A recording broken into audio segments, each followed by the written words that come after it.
Alaska, are you with us? Yes, I am. Oh, how are you tonight? I'm doing well. How are you? Great. Oh, good. What can I look at for you? Good. Well, I'm not sure. Okay. I've not had this kind of a reading before, so. Well, what would you like to... Is there something you're interested in, or do you just want to see what direction the cards take us in? Well, I was hoping to hear from the other side if I could. Okay, I've done that. There are several cards in the deck that when I know that that's the intention, I'll shuffle the cards, and if I get one or more of those cards, then I know I'm on the right track. Obviously, one of the cards is the Death card, another is the High Priestess, which is the person who can see beyond the veil. And if I don't get those cards, I can shuffle them again, or I can just read it anyway and assume that it's a message from the other side. Because I never did that before. You said you've never done this? I never did these kind of readings until I came here and started doing it on Ask One Radio. It never occurred to me to even try. And I tried, and I usually get the same kind of reading, which is interesting. So let's see what we have here. Okay, I'll cut the cards now. And...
Psychic Radio, Earth's #1 psychic radio network, and watching Moonstruck TV and Lightning Television. Welcome. Time for Eleanor Gray's Psychic Destiny with Eleanor Gray.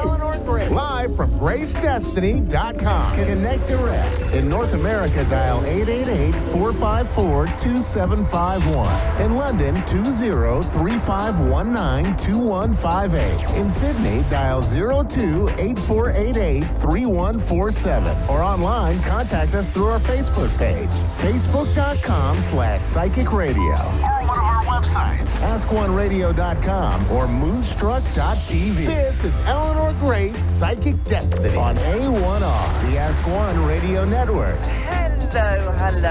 How are you? Well, we're right here in March, aren't we? Right at the beginning of the month. And I'm Eleanor Grace. I'm here in London, in the United Kingdom. And it's welcome to my Psychic Destiny show. Now, I'm using cards. These are tarot cards that I'll be using here. And it's a very, very positive week this week. We've got a burst of energy everywhere, all over the world. And I feel that this is a time where you can all benefit greatly from making some positive decisions and getting those intentions set. So what is it that you really want to do? So it's time to get those ambitions back in order, isn't it? And, get those goals set so that you can make some plans that you can achieve and thrive. And this is the start now of spring. So we're about to jump into that lovely weather and that nice time of the year where we're all looking forward. We're not looking backwards anymore. And this is my card, actually, for you. This week, this is all about the High Priestess. So it's about those of you that feel as though you've got that real psychic energy and that you've got a buzz and you're getting perhaps a few messages coming through from Spirit. That's always lovely. And messages from Spirit often arrive in your dreams. And make a note of what your dreams are saying to you. It's not just about sorting out that, mumbo jumbo in your brain. It's about perhaps just getting a little bit of information so that you can define what it is that you really want to do, where you can get hold of your spirit guides and that you can feel very much as though you're a part of the spiritual side of your life as well as what is happening here in your physical life. So lots of promise, I feel, is here. So hello there to Heather. I think we've got Heather in Winnipeg in Canada on the line. Hello, you're through to Eleanor Grace. Are you there, Heather? I am, Eleanor. Thank you for taking me. Okay, well, it's lovely to speak to you, Heather. It's a very pretty name and reminds me of Scotland, where the actual heather grows. So let's have a look at you. I know, it's a lovely name.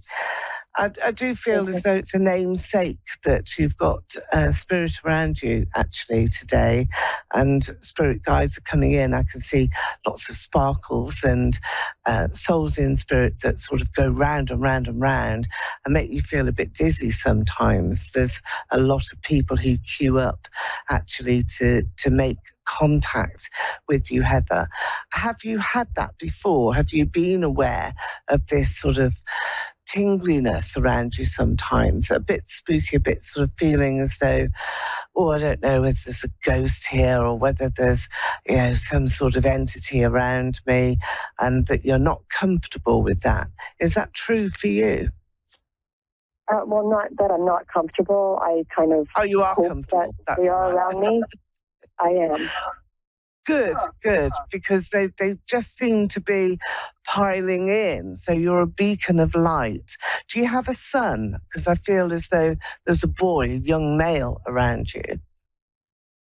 I have a son who's passed, you mean? Or? No, he's here. Oh, my son, yeah, I do have a son here.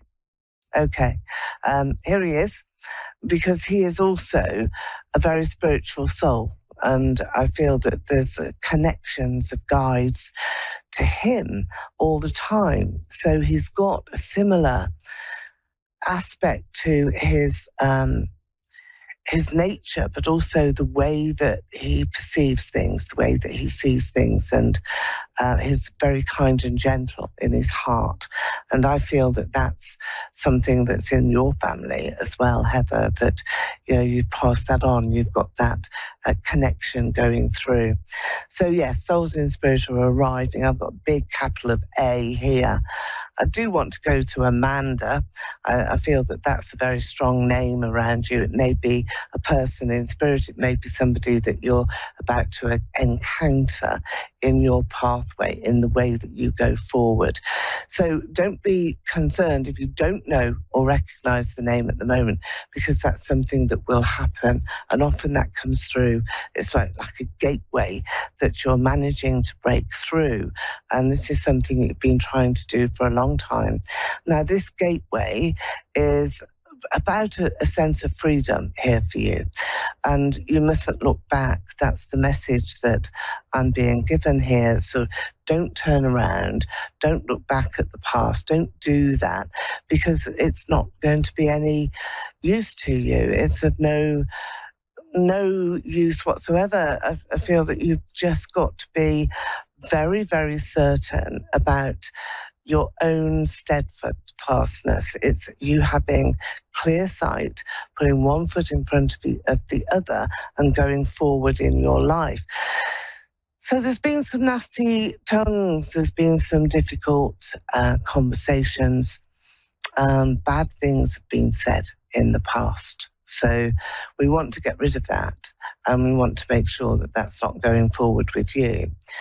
And yet I see such a lot of happiness around you now, and end of battles, end of weariness, and an end of you being really tired, because I feel that there's a lot of tiredness that you've left behind, and maybe some real sort of ill health with that wasn't necessarily something that you were in control of. I feel that you were consumed here with, some very weary, tired times. Energy was sapped. I'm talking last year, I'm talking really from about August, September, that sort of time last year. So did that happen to you, Heather? Did you find that you were suddenly overwhelmed in some way with life, with your life, and also with the events that had happened? Yes, there were things going on at that time that were overwhelming. Well, the good news is that you've got the Queen of Cups here. I don't know if you can see that in focus. I'll try and pull it back. But the Queen of Cups is you. This is you, Heather, being very happy, filled up, cups of 4 here, filled up with joy and this really overwhelming sort of sense of happiness. So the opposite to what you were experiencing towards the end of the summer last year, where you were this person, you were very much the hermit, you were the person that had to retreat. You had to retreat inside yourself and reassess exactly what it was that you wanted to say, what you wanted to do, how you wanted to be. But now you can do all of those things because there's a new gate. It's as though you're on the top of a hill and there's a gateway here, and it's a silly, crooked gate. It's not anything that's secure, but it's been too difficult to open, and you could have opened it at any time. It's not a problem. You could have even squeezed through some of the panels, but you didn't. You stayed put, you stayed where you were. Now this gate has flung itself open. It's as though there's been a gust of wind that has just come along, and Spirit have done this, and your spirit guides have said, hold on a moment, this is not the way for you, and your son as well, being very similar. There's another boy that is around you, so either it's a very close friend to your sons already, or perhaps a cousin, but there's 2 boys together. You don't have 2 sons, though, do you? I have a stepson. That's what it is. A stepson. Yeah. Are they similar in age, are they? Close, a few years apart. Oh, okay. All right, then. And we're not talking 10 years, though, are we? I mean, I just feel that there's a symmetry between them. And your stepson, has come in or has been introduced, I feel, into your son's life to be a companion, to be the boy that wasn't there. So there must have been a sense of loss. I feel that there would have been a son, a boy who should have been born, perhaps. Maybe you suffered a miscarriage, maybe you don't know. But I do feel that there's a soul in spirit around you that actually comes in to look after and protect your son because of that psychic sense, because he's, so wonderful and empathetic. He's really able to absorb other people's feelings, emotions. He knows things, he knows what's going to happen. He has that sense of being able to predict where he should be, what he should say, who he should mix with, what he should do, and he's got that journey in front of him. So the stepson has been brought in to fill that gap, but now there's a change. There's a big change that's coming. You're in control of that, Heather. It's not something to be frightened of. Change is always looked upon as being extremely difficult and, you've got to wade through it. But it isn't. It's just different. It's a different way of negotiating your life. And this was your very first card anyway.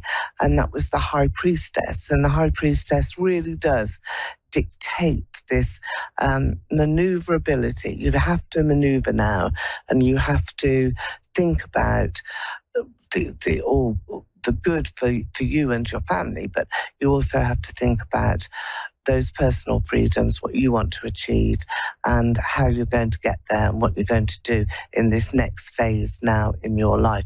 I do see new people walking towards you, welcoming you with open hearts. So that lovely heart that I want to give to you is yours as well. So you have a very kind and gentle heart, Heather, but that is being matched now with new friendship groups and people who are welcoming you towards them. Sometimes this can be looked upon as that next sort of spiritual connection where you do have groups of people who are souls in spirit who transcend around you and follow you because of that bright light that you show off, and you show that off lots and lots and lots. So it's well practiced. I think you're an old soul that's here, and now you're turning round and round and round in a circle and feeling as though you need to stop somehow and make a decision as to which way you really want to go, which way you intend to go. I see lots of green earth around you, so there's a great deal of countryside and being able to enjoy that. There's fresh air and lots of land and new sort of growth. There's a great deal of new growth. And you writing, I do have lots of written words here. It's as though you're writing in the sand that whatever it is that you write down is actually going to be swept away by the water, by the sea, by the waves coming in, the ocean coming in. So you must feel quite insecure about what you want to say. However, that will pass now, Heather, and that will be a very, very different opportunity for you. So you've got a great deal going on. I can't believe I do. You do so much. All right, so we get to the point where you can pick and choose. So you have that propensity around you. You have that gift as well. Are you planning on writing some sort of either book or article for the internet, magazine? It's something that is very creative that I feel that you are very good at. So is it an idea that you've got? Well, I don't have anything at the moment, but who knows? Okay, no is that one. Well, make a note of your dreams, because you have got, some real charge coming in. There's electric coming in here. I feel you're going to be inspired. So watch out for that, and also for this next path. So the move is there. You're moving forward, whether it's a physical move or not, doesn't really matter. What counts is that you're landing in a new sort of set of harmony, and that's going to bring you a lot of joy in your heart, and a special person that I feel is welcoming you in the future. So don't discount anything. Really take advantage of all of your opportunities. Say yes to everything and everybody, and don't feel alone. That's very important for you. Those health issues I don't think will return, but you do have to prepare to be happy. And it's only you that can do that. You've got the responsibility for your own happiness. It doesn't belong to anybody else. It doesn't belong to an ex-partner, current partner, or a future one. It's down to you. So this is where you have to make some solid choices to make sure that you're secure, you're safe, and that you have a great deal more love in your heart and in your life than you've had in the past. I hope that has made sense to you. Remember the names that I've given to you, because they will be verified in the very near future. And remember as well that the gate has always been open. You could have gone in this direction quite a long time ago, that you will be on the move. I see you more rural, countryside, lots of open space. It could be symbolic, but I don't feel as though it is. I think there's a lot more to your immediate future than you realise at the moment.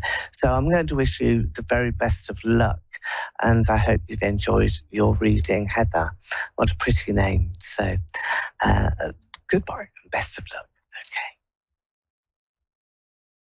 Okay. Now, I think we've got a lady coming through here from Germany. It's Sona, Hessen, Germany. Hello, you're through to Eleanor Grace on A1R Psychic Radio. Are you there, Sona? Hello. I'm happy to join the call. Thank you so much. It's my pleasure. And how are you? Yeah, go on, speak. No, I'm open to hear what you will tell me, and I'm particularly interested in some aspects of my romantic life, what will happen there. So that would be really interesting. Okay, well, we'll have a good look at the lovers here for you, and we'll do a little love reading, I think, and perhaps have a look in the crystal ball as well. Okay, let me just take a card, because I feel that you've been waiting around, and I think that that's been something in your life anyway, that you've been waiting for things to happen and just saying to yourself, why on earth didn't they? You've given lots of people lots of chances, and that I feel has been difficult. Who is Robert around you? Do you know a person with that name? Robert? There was such a person, but I don't have contacts anymore. Were you involved with him? Did he sort of upset you, make life difficult for you? No, it was just a friend. Okay.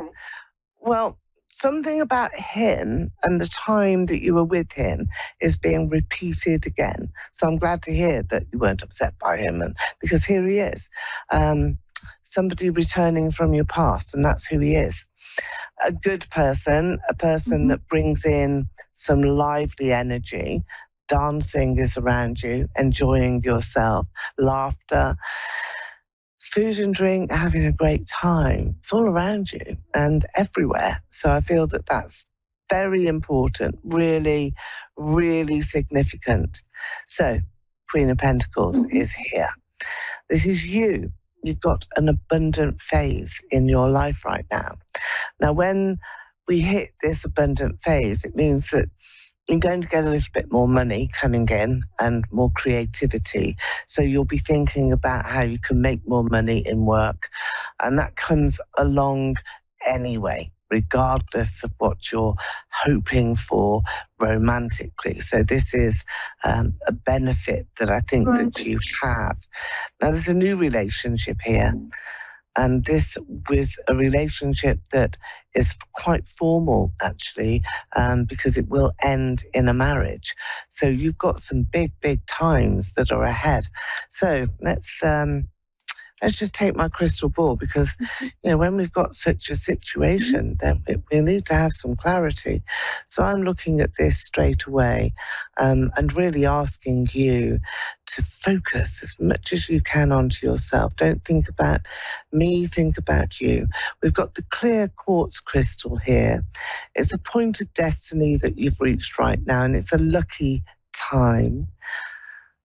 There's somebody who really, when this Roberto comes back around and you see him again, then there's somebody else that either he introduces to you or that you meet at exactly that time.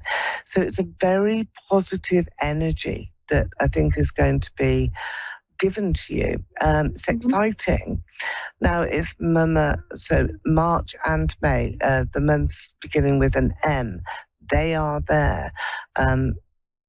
Springtime months, but months with a great deal of power-packed times, and it's springtime. So this is the time of meeting your next major partner. There's major commitment that is here around you in your life, and it's something that you will find is very, very special.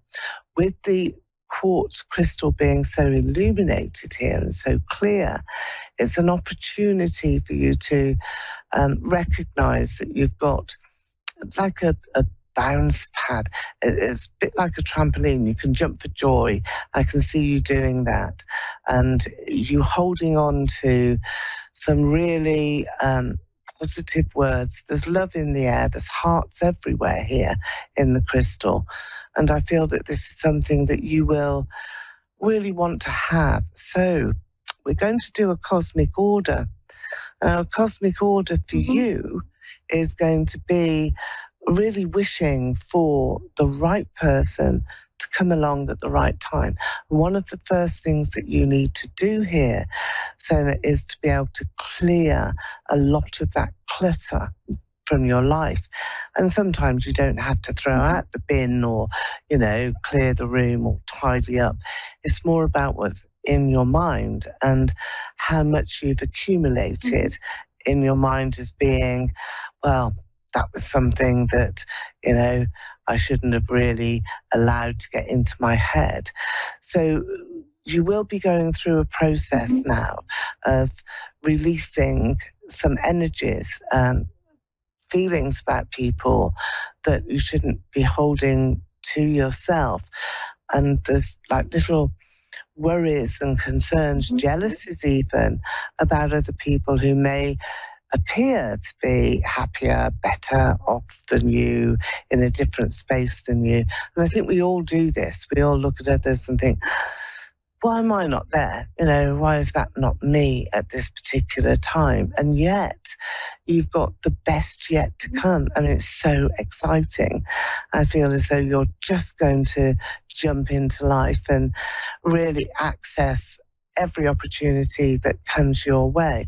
There's some really good friends around you, and I feel that they are supporting you, taking you out, holding your hand and wanting you to partake, wanting you to be, really clear about the level of opportunity that is there. So I think you've got well-wishers that are really going to be with you. Now, your grandfather, is he in spirit? Is he somebody that's already passed? I've got an older man who is coming through in spirit. Okay. He's got white hair. Did he have white hair when he passed? Do you know? Yes, a bit, yes. He lost some hair, but yes. Yeah, it's very short, sort of white hair, very short, and he's there. And I can see his face, and he's sort of peering down at you and wanting you to, I don't know, he wants to hold your hand like this. I don't know whether he used to do this to you and just sort of cherish you. Do you have a sister? Because I'm seeing two girls. So is that a sister of yours? Okay. Because he's saying that to me. He's saying, yes, these two girls, and they're beautiful, beautiful faces. There's angels that are around you. He sends them to you. Who sings? Who is the singer? Who has got the beautiful voice? I've got a really stunning voice here. Is that you? Can you sing with your voice? Not really. Not really? Not really, but... Interesting. Is that your sister then that sings? Somebody does, because he's saying this to me. Maybe he did. The songs, anyway. Do you recognise that in your family? Did your mother sing? Who was the person that sang to you? Do you remember? Do you? I have a friend who used to sing, but it's just occasionally. It's not professional. Okay. Well, it's interesting because your grandfather is talking about this singing. Maybe it's the angels and the cherubs singing for you, because love is coming into your life. So let's take another card and see what the cards have to say? Well, you're in love here. The Queen of Cups is who you are, and the Queen of Cups is getting ready to be the matriarch, the empress, the person who is the married lady, is in charge of the home, is in charge of how you can blossom and grow and become a mother. So motherhood is going to be very important to you. I think that your grandfather is giving you that message to sing here, to sing from your heart. It can be symbolic. It's not necessarily that you've got the greatest voice, but I think that there is a child of yours that will be singing, that's got a great singing voice. There's a person as well, a man who is adorable, going to love you to bits, and he's with you this summer.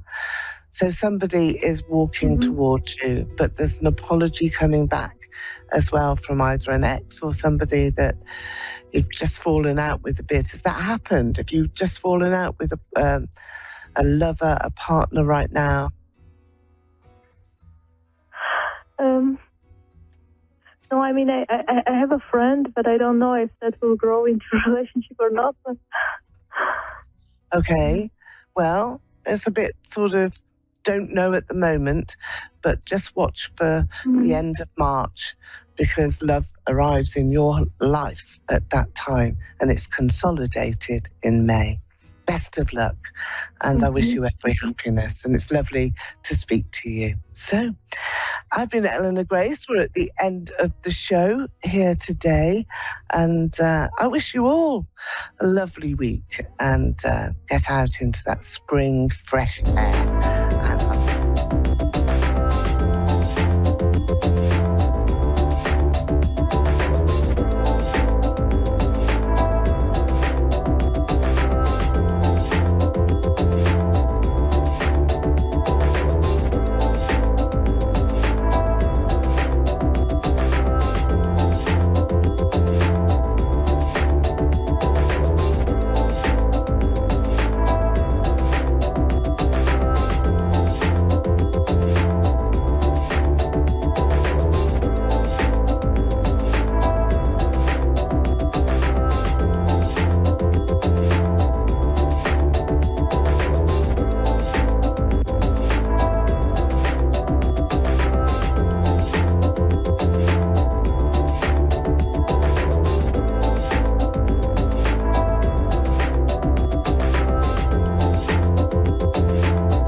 A1R Psychic Radio, Earth's #1 psychic radio network, and watching Moonstruck TV, enlightening television.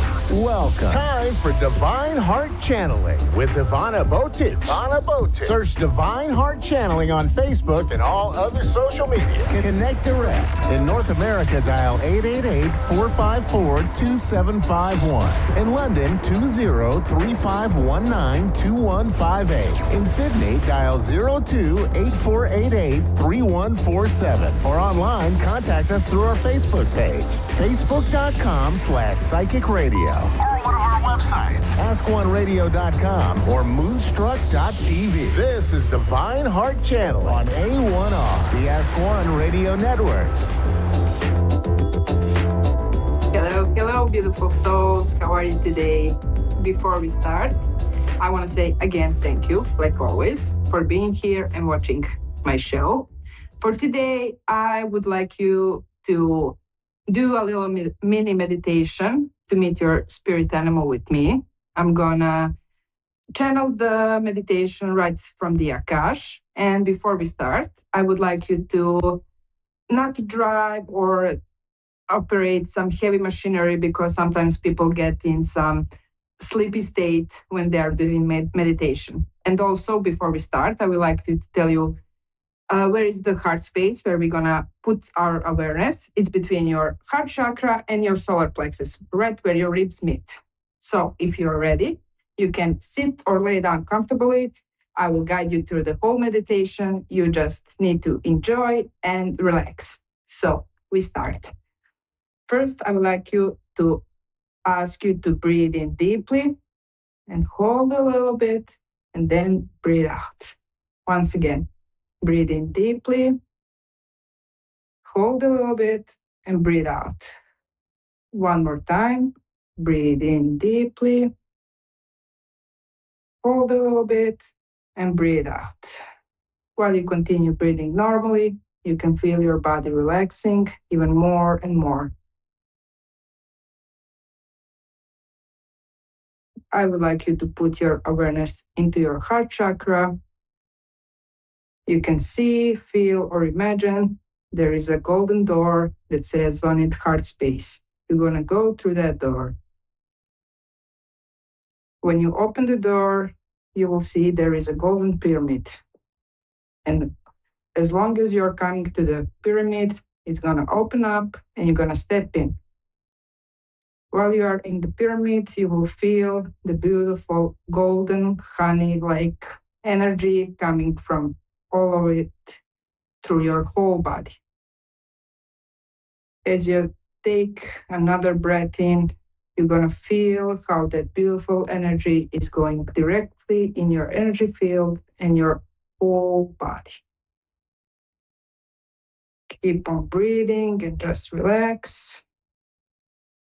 You will feel the pyramid is taking off and it's taking you all over through time and space. Keep on breathing, relax. Relax your face muscles and your neck muscles, and keep on breathing while you're traveling in the beautiful golden pyramid.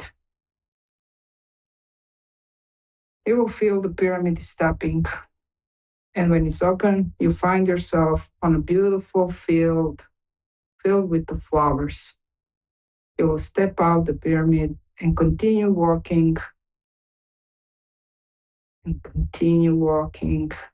You will see there is like a path of roses.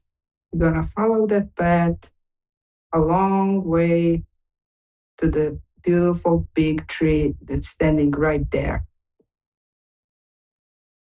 As you come to the tree, you're going to sit, and as you sit, you're going to feel grounding energy of Mother Gaia is coming into your body. You will feel like beautiful green crystalline energy going inside of your body, making you more relaxed, more grounded. You will feel Mother Gaia's love. As you stand up, you will continue walking towards the river. The river is on your right side. You can see it's like crystalline silver river. You're gonna slowly step in. As you step in, you're feeling your body is light, light as a feather. As you stand in that river, you breathe in all the beautiful nature around you. You will turn around and look what you see. Maybe it's birds, maybe there are some deers. You will see a lot of different animals. But what is caught your eye is a blue, like transparent energy coming towards you from the distance. You're standing there and watching it come close to you. As it comes closer and closer, you recognize, you see some familiar energy, familiar animal It's for you. It's your spirit animal coming to you. And it's getting closer and closer. And you can feel unconditional love. You can feel how that love is filling your body all over it. As that spirit animal comes next to you, you will greet it. It could be a hug. It could be like head bump, whatever it works for you. It's like an old friend that you haven't seen in a while. Be free to tell him whatever you need to tell. It's there to listen to you. It's there to guide you.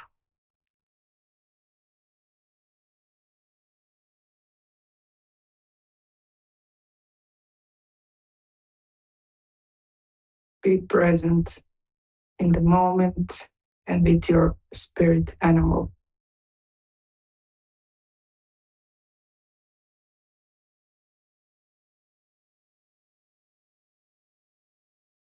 Your spirit animal have a message for you.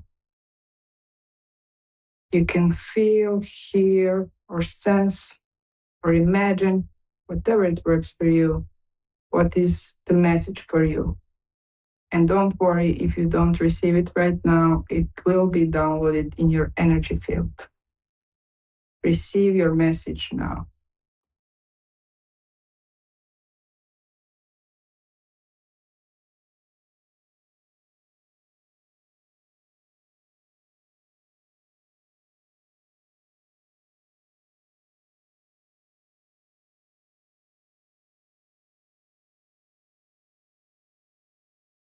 As you receive the message, your spirit animal also have a gift for you. It could be crystal, it could be a book, it could be a fruit. It all depends what your spirit animal has for you. You can receive your gift now.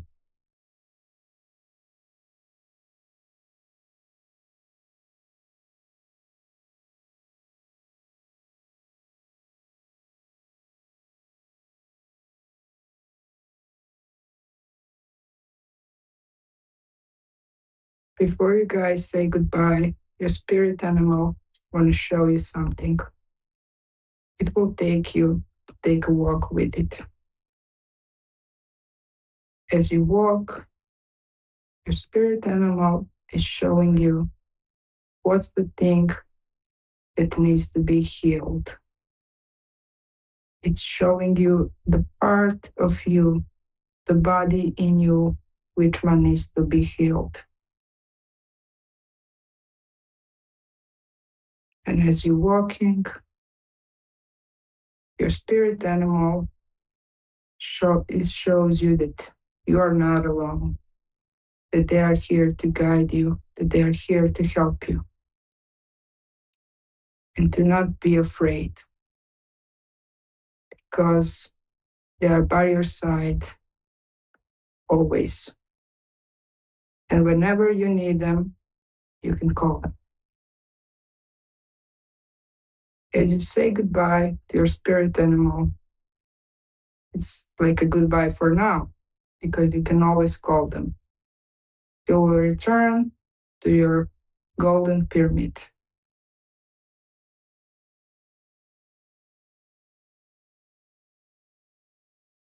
As you step in your pyramid, it will take you back through time and space into your heart space, your sweet spot.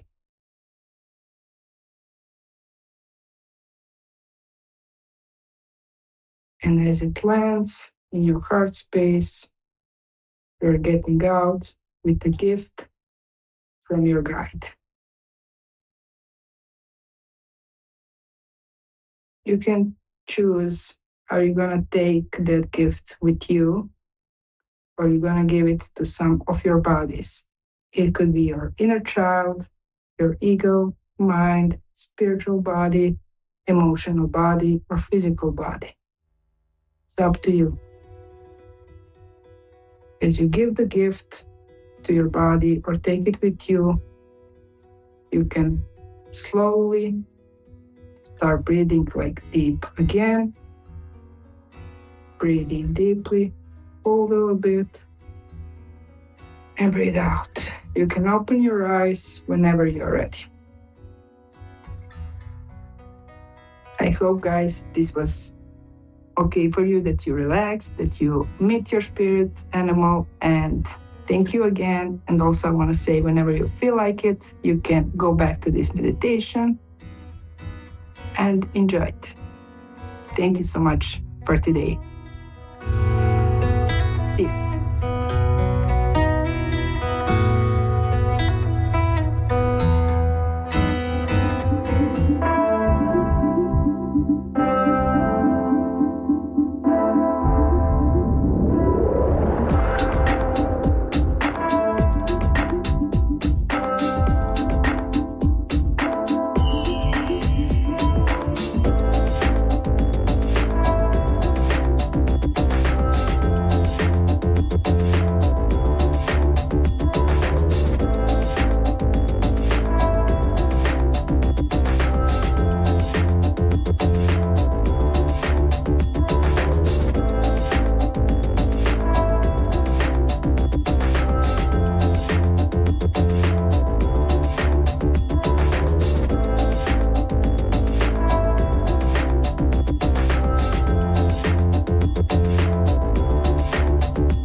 A1R Psychic Radio, Earth's #1 psychic radio network, and watching Moonstruck TV, Enlightening Television.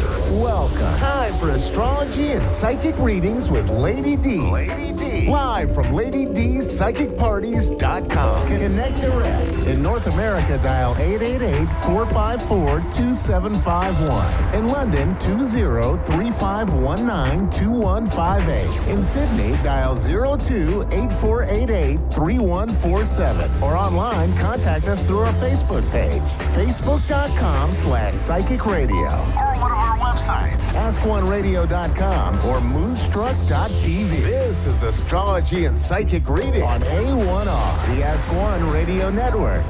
Hi everybody, welcome to Astrology and Psychic Readings with Lady D. I'm your host for the segment, Lady D. I hope you've all had an amazing week. So this week with the planets, not much going on actually.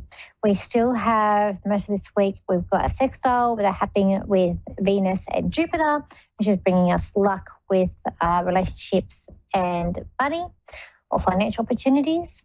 And then we've also got a sextile with Jupiter and Saturn, which is helping us with any issues and problems that are coming up our way. We do have a square still with Uranus. There's unexpected anger, but also unexpected anger and frustration because it's a square. The other things that are coming up this week, we do have a conjunction with the Sun and Neptune that can create like some sort of like blurry patterns. It can create maybe something could be ending, there could be a bit of delusional. You may be able to see through people's delusional lies that's coming up as well with that conjunction. That would be just for a day or two. And then we've also got next Thursday, so the 21st, we do have a conjunction that's happening with the Node and Chiron. A few days before that, we're going to have a conjunction with Mercury and Chiron, and before that, Mercury's going to conjunct the Node. So with that, Mercury is about our communication. It's about how we think. So that may be bringing up things about like thinking about like purpose and why we're here and destiny. When it's conjuncting with Chiron here, it may be be careful of communication. There could be communication not going the right way, or people being a bit blunt, because it is in Aries, which is a very strong sign, very opinionated sign, argumentative. So just be careful of sort of communication. Things maybe not be going as you had hoped during that, towards the end of next week. That's coming up too. Where I've got in my notes for this week ahead, I've got here things seem like you need to catch up, but you can't catch up and get everything done. Be a week of a daydreamy week, feeling very daydreamy, wanting to have fun. So I feel like, if you're doing, and again, it's going on with your life purpose, like what you're here for. I feel like, if you're very fulfilled, like for example, I'm someone who likes to be, I love doing like workshops, I like doing group facilitation things, and having opportunities to do that can help me be very creative, and I like to help people. So it's able to put things all together. And in saying that, naturally, I'm not an extrovert, I'm more introverted, but I like to help people. And if I can, I love doing like things that's going to be very creative and explore my creative outlet. It really helps me and feel like I'm doing my life path work and my destiny work. That's part of the reason why I love doing the reading so much, because I feel like I'm able to help people and have a bit of insight and clarity where they may not be able to. So also we've got coming up, may feel like you're on the spotlight, so put on the spot, or people are looking at you for direction, or you're in the spotlight. Feel like things may seem a bit complicated coming up this week. That again could be the Mercury conjunction Chiron.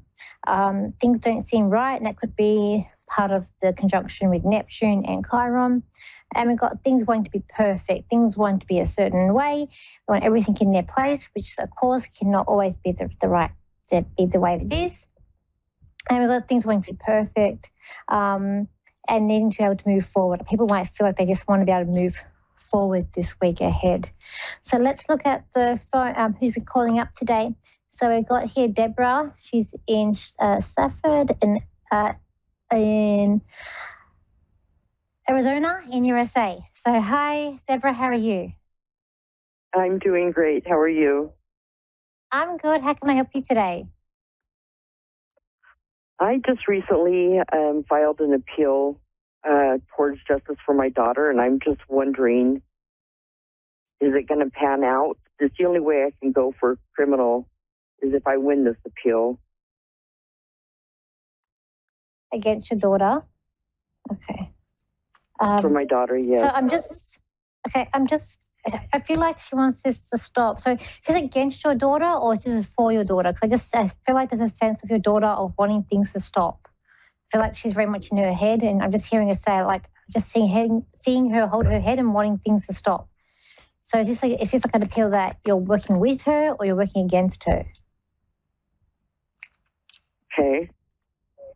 So is this appeal that you're doing, is that you're working with your daughter or it's against your daughter? So are you like against her or you're with her? Well, she's passed 4 years ago. She was killed by law enforcement. Oh, okay. All right. Let's see. All right. What I see is a young girl. So I see like a girl who, your daughter, as I said, I can see her like holding her head, and she's just wanting things to stop and being uncomplicated. I feel like maybe the situation around you is very complicated. I feel like she was a very high-spirited girl. I just feel like she had a nice smile here. Did she have long hair as well? Yes. I see a girl with long hair. The way I see it, it's like blonde, like not like my blonde, but like a dirty blonde, like a darker blonde, or my brown, like a darker blonde. I see it like a darker than my hair. But a very happy, slim, very happy. Okay, I feel like it was an accident as well. I feel like this is not it's not a good outcome with this. But also I just feel like that there's been an accident too. Okay, let's have a look where you were in. I just feel like it's a very complicated case. I feel like for you it's very complicated. Yeah, and I feel like for you it's quite simple, like a clean cut, but I just feel like it's all complicated. I feel like there are some of the So I feel like the only thing I can actually see is like in my head is like Law and Order on a TV show. So I'm going to say, I feel like the people who are working like with the police are more against you than the people that are working with you as well. I want to say, I feel like the appeal will work. I want to say they may try to give you a deal, because I feel like this is like an offer here. So they may be trying to give you a deal that's coming up. I feel like I've got to go back to court in June, July. So I feel like there's something about June, July. I see the hammer, so they may be having to go back to court with that too. As I said, I'm not a lawyer myself, so I can only tell you what I see here. I feel like you need to be patient, but also I feel like there's a loophole. I feel like you've got to have to do a little more research into the law, the court system, or the laws, because I feel like there's some sort of loophole, or there's something you need to look at researching here. That card to me is about researching as well. Okay. The daughter is at peace. I feel like she's very much with you through this journey that you're going through. And I feel like wrong time, wrong place for her as well. I feel like she had the world at her feet. Like she had so much to going for her. It's just wrong place, wrong time. I just felt like she loved to stand up for people. Like she would have if something wasn't going right for someone, she would stand up and defend them to the end with her. And I feel like that's what you're doing for her, and she's thanking you for that too. Yes. I just keep on getting this offer here. I just feel like there's some sort of offer. I keep on hearing like June, July, and I can see the hammer down. So I just feel like, I don't know if you're going to win this appeal or not, but I feel like there's some sort of settlement that will come. They want to come. I feel like in terms of the justice side, they do want it to be settled. They kind of want it to go away. I feel like they're trying to put this under the rug. So they're trying to hide it, or they're trying to get it to go away. So I feel like they may try to like pay you off, or they're wanting things to be done. But you, on the other hand, are more wanting justice. Since your daughter was she really present in the community? Okay. I just see a plaque, so I don't I can see a little curtain with a plaque. So I don't know whether or not she was really involved in community, where there's something might be named after her or something like in her name. But I feel like there's going to be something about, say, like a little curtain, as if I'm opening up something new, or something that's going to be celebrating your daughter. So I feel like there's something there that may come of this as well. I do feel like this is a tragedy, but I do say that there's a sense of you feeling some sort of fulfillment and a happiness, and something where you can actually put this to rest. I do feel like that, but there is a bit of blockage there. But there needs to be something you're missing. So there's more research that has to be done. I will say that. Yes. For you. But thank you for calling in today. As I said, I'm not a lawyer, but I can just tell you what I say and what I give. And I hope this does work well for you. I thank you very, very much. It's okay. So guys, thank you for joining me today. If you want to contact me, you can. My website is Lady D Psychic Parties, and my Facebook page is Lady D Psychic Parties. The best way to contact me is my Facebook page, which is Lady D Psychic Parties. My Instagram and TikTok is Lady D Psychic, and my YouTube channel is at Lady D or Danielle Psychic if you can't find me underneath Lady D. Thank you for joining me, and I'll be at the same time, same place, but for Sydney, people in Australia, in Sydney and Melbourne, it is 2:00 now, not 3:00. So same time, same place next week. So bye for now. Hope you'll have an amazing week.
Psychic Radio, Earth's #1 psychic radio network, and watching Moonstruck TV, enlightening television.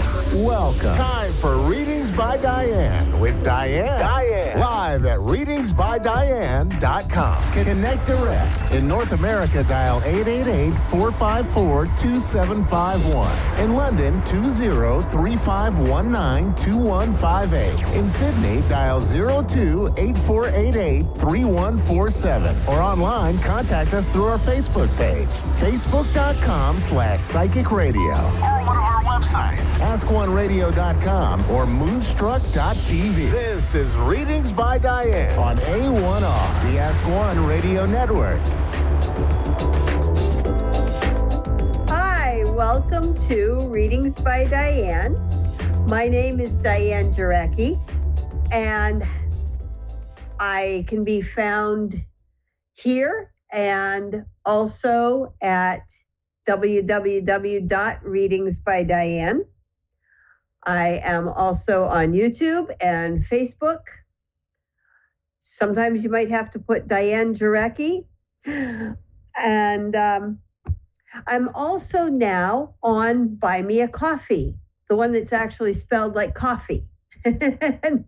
So I am offering several different membership levels there. And I've also started that to offer cartomancy membership level on there, lessons. And I've started a Tarot de Marseille course on my website. So if you're interested in learning Tarot de Marseille, if you're interested in learning cartomancy in general, then that is now available. So I have some local events coming up here in New Hampshire. This coming weekend, I will be doing the local one again. And it's like in my backyard. And then in 2 more weeks, I have one at a really large mall here about an hour away from me. And so Colette, hello, and welcome. Hello, Diane. It's nice to meet you. Nice to meet you too. And what can I do for you today, Colette? I was just trying to get a general understanding of what's going on now and what's coming up in the future this year, sooner than later. Okay, so can we give me a particular area of life to frame that around? Because to do a full general reading is way beyond the scope of this show. I don't have enough time. And it's a larger layout for me. My home, particularly real estate, my current home situation. Okay, so the house where you reside now, or where you reside. Okay, so you want to know what's going on for the next year for that? Yeah, well, at least the next couple of months even. I'll be fine with it. Okay. If it's a little more urgent. All right, so let's take a look at that then.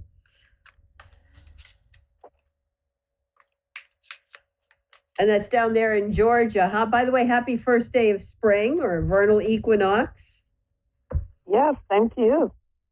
And to anybody listening who is down in the southern hemisphere, happy autumnal or fall equinox and first day of fall.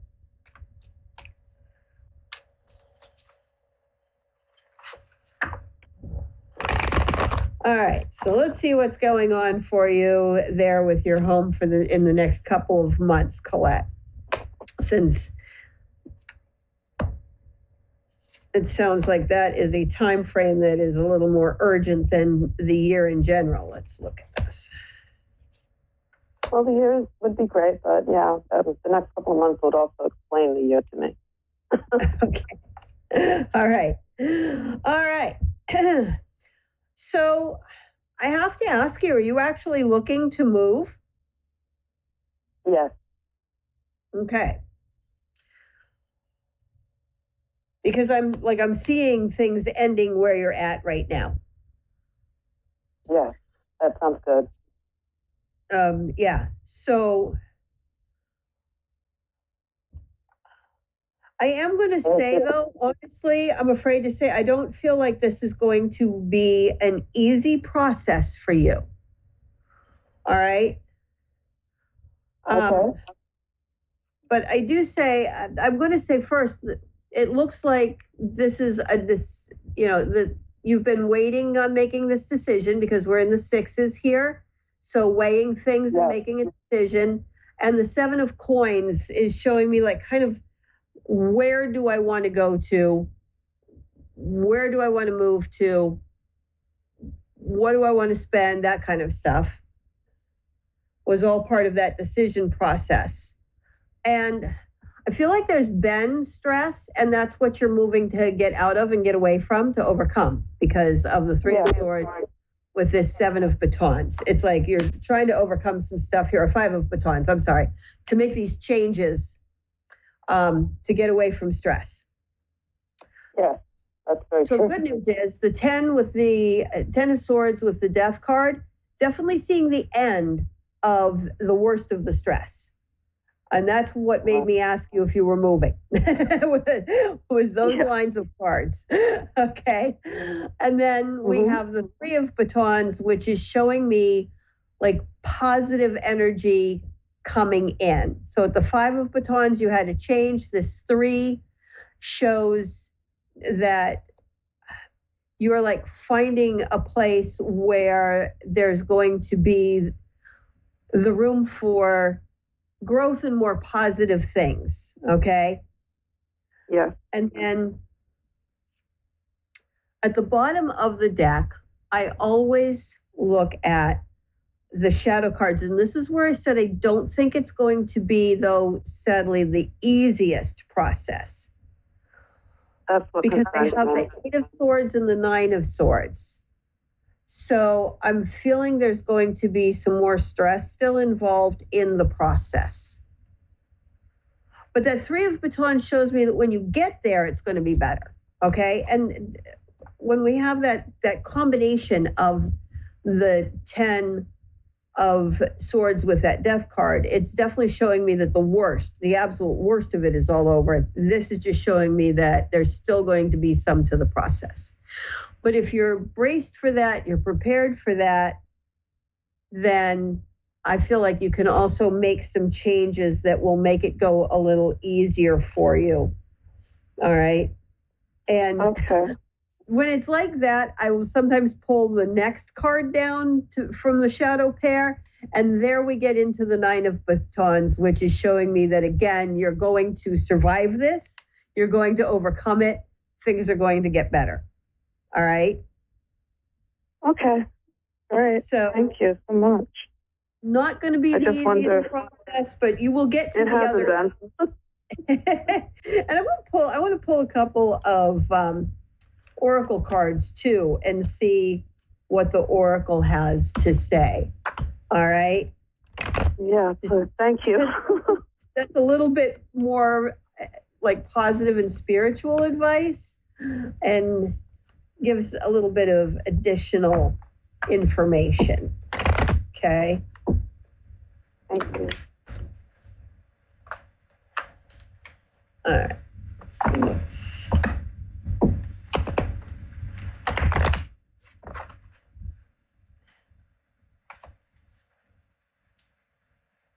All right. So we start with soulmates. So I feel like this is saying you're going to find the right place to move to. I don't feel that that's the part that's going to be bringing you the stress. All right. That's not stressing me. Huh? That's not stressing me at all, where to move to. Okay. But I'm finishing up where I am because it's been like you're making the right decisions here. Soulmates, you're finding that place where you're like meant to be. Truth be told, this is where I feel like maybe that stress that I was seeing is kind of coming in. Is there's something, I feel like there's going to be somebody who's not telling the whole truth about something, or like something isn't going to be quite right in the like negotiation process. On, I kind of feel like they're going to try to get you down on like your end for. They've already been trying to do that, and there's a lot of lying going on. Yeah, and so so that's nailing it dead on. But Fates, yeah, I just need to find an attorney. Yeah. Well, and the Fates is just telling me that in the end, what's meant to be will be, truth will out kind of thing when it's following truth be told like that. So I feel like things are going to happen to rectify the situation. Okay. And fix it. And then the shadow on that is the here and now. So that's showing me that you need to just stay present in this moment. Don't worry about the future. Let that be like one day at a time. Just stay present in your here and now and breathe.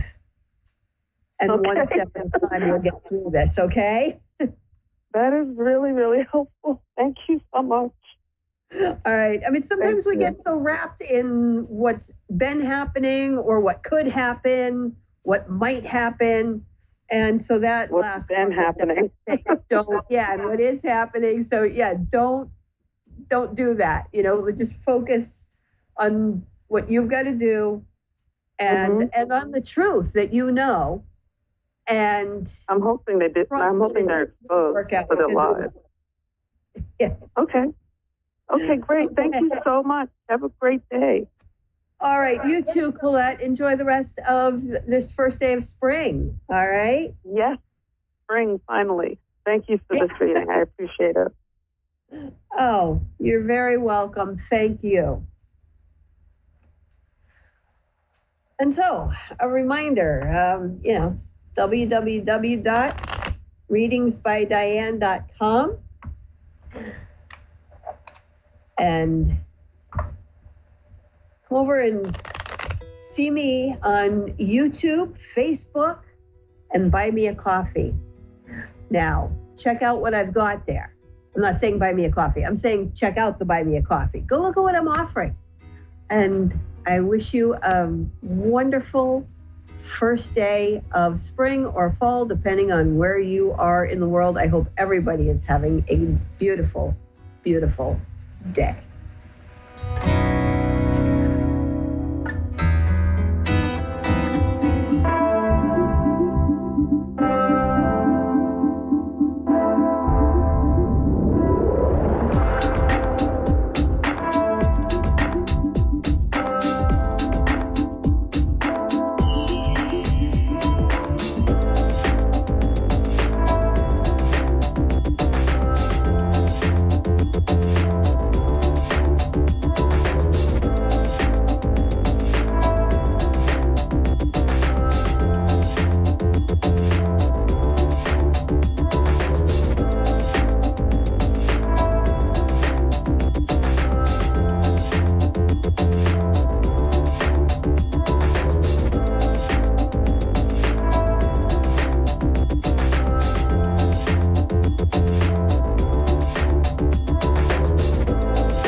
Psychic Radio, Earth's #1 psychic radio network, and watching Moonstruck TV, enlightening television. Welcome. Time for Understanding Spirit with Mary Shapano. Mary Shapano. Live from MaryVCircles.com. Connect direct. In North America, dial 888-454-2751. In London, 20-3519-2158. In Sydney, dial 02-8488-3147. Or online, contact us through our Facebook page, facebook.com/psychic radio. Or one of our websites, askoneradio.com or moonstruck.tv. This is Understanding Spirit on A1R, the Ask One Radio Network. Hello, everybody, and welcome to another week of Understanding Spirit. I'm your host, Mary. Hope you're all having a really good week. As usual, I've done a 3-card pull, so just take a moment to tune into whether you're connecting with the first, second, or third card. Okay, we're going to start. All right, the first card. If you pick number 1, this is the card that I drew. This is a card for you to just enjoy your intuition at the moment. Connect with the better things that are going on in your life right now. Don't focus on anything that's negative. Just stay with the positive. And I feel like your intuition hasn't really let you down. Pretty much how you tune in, that's how it kind of all works out for you. And I also saw that when you're going through a hard time, that's when you're connecting, the strongest and the most with spirit. So just ask for guidance and just stay strong with your connection. Don't feel like you've been abandoned or anything. And I can hear my guide giving advice as well. She wants me to just say your cup is never half empty or half full. All right, that's an illusion. You always have the power to fill up your cup. All right, it's really up to all of us to want to do that. Okay, so never feel lost or you're lacking or anything. Just look at what you can do. Okay. And if you have picked number 2, you got this card. Now, you may be feeling a little bit stagnant at the moment, not knowing what direction to go in, but that's okay. Just use this time to just readjust and reset yourself. All right? So if you think like, I don't know which way to go, I don't know what to do, just spend some time either alone with yourself, away from people's opinions, and just sort of see what resonates with you, which way you want to go, or you can sit in meditation and just see how you connect and what information you get through the meditation. But I'm just saying that whatever you're looking for, it's not far away. It's coming to you. You're just not able to sort of see it right now. And if you are feeling like you are drawn to a higher calling, right, and you just don't know what that is, my guide is saying you definitely need to sit in meditation and ask what that is and how to move forward, to ask for the right people to come to you at the right time to help you move forward and make that connection as well. Okay, because there's a big awakening happening around the world. A lot of people are tuning in. And so if you're feeling like you've got to do something but you don't know what it is, then ask for that kind of assistance. Even if you're not intuitive, just do it, all right, and see what pops up for you, all right? We always have our loved ones around, and your guide and angels are always with you as well. Okay, if you've picked the 3rd card, then this is the card for you, all right? Now, with this card, I'm getting that a lot of times when you're happy, the support that you're getting, the assistance that you're getting from your guide and angels and any loved ones can go unnoticed, all right? Because we're happy, we're not sort of really acknowledging any assistance that we're getting. Whenever you feel good, just give, a shout out to yourself and be like, thank you, for whoever's that helped me, in spirit with this. And always when you are feeling like you are a bit lost, ask for assistance, okay? And it will be there. And, all I can hear right now is ask and you shall receive, ask and you shall receive. That's what my guide's saying, okay? So you'll always get assistance and make that connection with spirit. Even if you're not aware with them, they're still there to help you.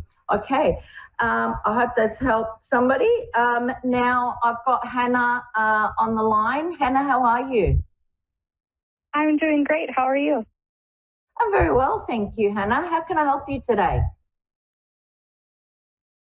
Oh, man, however you can help, I suppose. I'm really interested in all of this. I've had some readings in the past, and I'm always just fascinated and interested to hear whatever you guys have to tell me. Okay, beautiful. Hannah, I do feel that you are quite, shall we say, inspirational and full of hope. I feel like you're quite intuitive. Does that make sense for you? Yes. Okay. I do have a spirit here, and I'm going to see whether this spirit is for you. I always do check if one's sort of running, because I don't know if it's for the caller or for later in my day. There is a elderly lady here, and she's got her hair set. It's kind of like a grey colour, and she's a little bit plump, and she's kind of wearing like an apron, a little cardigan that might be like a twin set of a knit of some sort, and she's got a bowl and she's kind of like stirring and cooking, maybe like baking. Does that make sense for you? Do you know anyone in spirit like that? Yes, my mother's mom, my grandma. Oh, lovely. Okay. I'm very happy because I did feel that this was for my caller, but sometimes the callers don't recognize the spirit. Now, are you happy to receive some messages from her? Absolutely, yes. All right, beautiful. Okay, because I really felt with her that, if she could help, she would. Right, and she just came in very quickly. As soon as I sat down, she came in very quickly. She wants you to know not to allow others to intimidate you, all right, and to just be strong and stand your ground and not be sort of even, I don't know if bullied is too harsh a word, but along that line, don't be even gently forced to make a decision that you don't want to make. Is that relevant for you right at this moment? I would say that's a pattern throughout my whole life, yes. Oh, okay. All right. Well, Grandma's coming in. Time to stop that pattern, yeah? Yeah. All right. Now, I don't know if you have wanted to write anything, but she was just like, write that story. Does that make sense for you? Yes. Okay. And she was like, don't muck around with it, just kind of do it. All right. The other thing, okay, I did write something down. Hang on before I forget it, because I could hear this. She was singing, all right, and I wrote it down. And it was, it's a little kids rhyme kind of thing. And it's, if you're this is directly for you. If you're special and you know it, clap your hands. If you're special and you know it, clap your hands. Then you really ought to show it. If you're special and you know it, clap your hands. Now, I don't know if you're a teacher or if she was, but I saw it like a classroom kind of setting, or it could be just for you to learn this lesson about yourself. Does that make sense for you? Yeah, it does, yes. Okay. And she is also pointing. There's a little saying, I don't know it very well, but she was like, when the nose knows, it knows. And she goes like that. And she's like, trust your instincts. You know, you know what you know. Okay. She just wants you to be very proactive with your life. Have you come out of a little bit of conflict where you've wanted one thing and somebody else has wanted something else? It would have been either right now or just recently. I'm sure. I can't think of anything large, but I'm sure. Yeah. Okay, all right. She's just, she's bringing it up because she just wants you to do some soul searching and some self-reflection around that, and just don't make decisions unless you know where you're going with them and what you're going to do around them. All right. Now, I'm just hearing, actually, my guide is stepping in as well now, and she's saying, like, be the high priestess of your life. Tune into your intuition, right, and what your gut is telling you to do. But just center yourself and just kind of like block out, you know, the white noise. Okay. Has anything come up with you around money at all, or you have any concerns around money issues? Yes, I'm actually a stay-at-home mom, and so I don't bring any money in, and that is a heavy weight. Okay, all right. Well, what I'm getting is to start having a look at what you do want to do and start setting some goals for yourself around that, and start moving in that direction. You can still do things from home. I'm also being told if you need to do like an online course, do it. This could also be involved around learning how to write stuff, or I'm not saying you don't know how to write, but if you wanted to write a story or something like that, but just plan what you want to do, and take advantage of any opportunity that kind of comes, your way. I do feel you'll have some good news around this, as long as you make the effort to move forward with it. I do feel you can have success around any kind of little job or something that you start for yourself. Also, I'm being told the truth will come out. So if anybody has sort of been saying anything negative about you, or has tried to make out like something is you, but it's not, there is a truth that's going to come out, but you just move forward with yourself, all right, and what you want to do in your life, but make plans in your head, because I don't feel like anyone else is going to. You've got to do this, all right? And your grandmother is here. She's clapping and supporting this all the way for you, okay? Okay, wonderful. Thank you. You're very welcome, Hannah. All the best with everything.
A1R Psychic Radio, Earth's #1 psychic radio network, and watching Moonstruck TV and Lightning Television. Welcome. Time for Bernice Bisson, Psychic Media. Bernice Bisson, live from BerniceBissonPsychic.com. Connect direct. In North America, dial 888-454-2751. In London, 20-3519-2158. In Sydney, dial 02-8488-3147. Or online, contact us through our Facebook page, facebook.com/Psychic Radio. Or one of our websites, askoneradio.com or moonstruck.tv. This is Bernice Bisson, Psychic Media on A1R, the Ask One Radio Network. Welcome to Psychic Tuesday, and I'm your guide, Sweet Bee. Oh my gosh, we made it to another Tuesday together. How glorious is that? And it's been an intense week, I gotta say. I've had lots of intense clients, lots of astrologers. I've already talked about the planets. I'm not gonna go into all the planets today, but I will go into messages for each of the signs. You could be sun, moon, or rising in any of those. And we're gonna get started with Aries. And Aries, message for Aries. You're like a butterfly emerging from a chrysalis. It's time to get your work more applicable to what you're doing. It's time to apply to your new endeavors. You might have some shocking stuff coming up in terms of opportunities. It could be opportunities in work, your reputation, things that really get you excited. You're strongly affected by what's going on right now, so pay attention. It could be getting to you in your aches and pains and sinuses, so be mindful about that. And you have the ability right now to see the greater design in things. And so it'll be a test in patience about, oh my gosh, can people catch up? Yeah, they will, Aries. Just hang on to your horses, I promise. And you're going to add your stamp on things, your style to things. You'll have a say in how things are delivered. You'll have a say in how things are going for you, Aries. So that feels pretty good. Let's keep going. We got our Tauruses, our happy little Tauruses. Boy, oh boy, oh boy. You have 2 planets conjuncting in your sign. That's coming up April, May. We're going to start to feel it. And that is the planet Uranus and the planet Jupiter. There's lots of great astrologers talking about that. I mean, I can talk about it endlessly, but I only have a few minutes. So, Taurus, your message coming up is a ripened nut out of its opening out of its own accord. Now, these are the Sabian symbols and applied to cards. There's 2 sets of symbols, one applied to astrology, one applied to cards. So the words for you is proposition, pregnancy, opening, purification. Messages, be willing to give your full attention and focus as you move forward to your goals. That there's proposals in the air, that there's staying focused, you're bound to reach your goals, staying disciplined. Consider new possibilities as well. There's no longer the old. This could be a time where you're letting go of the old, and you'll be having shocking new twists of fate that lead you into new opportunities. Just be open to take them. Free yourself up from anything that's really just kind of stagnant and holding you back right now, Taurus. You certainly have about 6 weeks to get on that once we get past that retrograde coming in April. And so let's keep going. We get Gemini, our little Geminis. Your message today is a trumpet unpraised. As with all cycles ending, there needs to be a deep pause and take stock, but remember what is important to know. And there's a break. And in this break, surrender. In this break, you might find time to regroup. Having surrendered, you'll be able to put yourself first. You'll know where your perspective is. You'll know what needs to be prioritized. You know where your passions will lay. And direct them constructively. Geminis might feel torn in different directions, feeling pressure about decisions, feeling pressure to make decisions.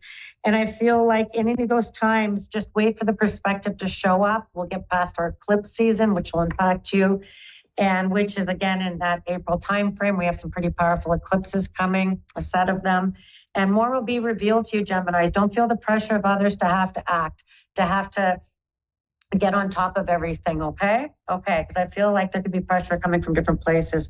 Our little Cancerians are little crabs. Let's see what's going on. A Philosopher's Stone, alchemy, journey. You're on this journey. Your situation will move forward as it's needed. The revolutions are one step at a time. You'll find that you might be stepping out of your comfort zones over the next 6 months. You can go on trips and places and have events that are real you haven't tried before and you've thought about. There's going to be efforts around the balance between annihilation and negotiation. So you can blast them or you can work some stuff out. You can clip them with your little clippers, as a little crab with your little clampers, or you can work things through. You might feel you're polishing your rough edges. This is going to be a big thing. You could be skilling up, refining yourself, learning new skills, learning things that, it could be fashion, could be personal, could be beauty, introducing new things around you. And that you're willing to even go for a few thrills. Thrills are fun, and you could have a bit of adrenaline. You could be looking for things that's going to get your blood pressure moving. So I feel like journey will be your word over the next 2 months for sure. They're my little crabs. Now let's keep going. Virgo. Oh, my Virgos. Boy, so much going in that house of Pisces, literally as we speak. So, and into that chironic wound with Aries. And so you're going to really speak up for yourselves, and you're going to, and in all things, personal and business relationships, all things. Surprise, there's hidden and unexpected breakthroughs. Don't settle for too little, Virgos. You tend to settle for too little, and you could be very loyal. You could be very a creature of habit, someone who might stick with the tried and true, and you might find that that's too little. You're just seeking contentment in those, but sometimes things might need to blow up in order for you to actually get that contentment, because sometimes if we settle for too little, we're content with too little. And it's like, when we're hungry late at night, we're looking in the fridge, there really wasn't anything different from 8 o'clock to 11, except for we're willing to settle for less. And I feel like you're making progress, slow and steady. And I feel like everything is available to you in terms of opportunities, resources, people, and that could even be for beginnings and endings. It's pretty powerful time with this eclipse season coming up for you, my little Virgos. So Libras, we're going to get to the story of Libra, because holy schmoly, it's pretty much, it's you and Aries that are really feeling the brunt of these for sure. And if I think of messages for Libra, it's really around your value and partnership and healing wounds around commitments, partnerships, long-term relationships, twin flames, soulmates, all that kind of stuff. And the shimmering sea bathed in the setting sunset. Oh, that feels very, very Libra-like. A wish, dare to move forward and achieve what it is that you want. It's this is saying that there's affirmation, that you'll make gains. You're going to accomplish and complete and replete your energies. You're going to be able to get your card. You're going to be able to get your wishes filled, your dance card filled up. You're going to get your opportunities for emotional wellness, advancement, salvation. You're feeling saved from or being redeemed in some way. You're ready to recommit. And particularly with the full moon coming, you're ready to really recommit to yourself and relationships and really what you want out of life. And so that's big stuff.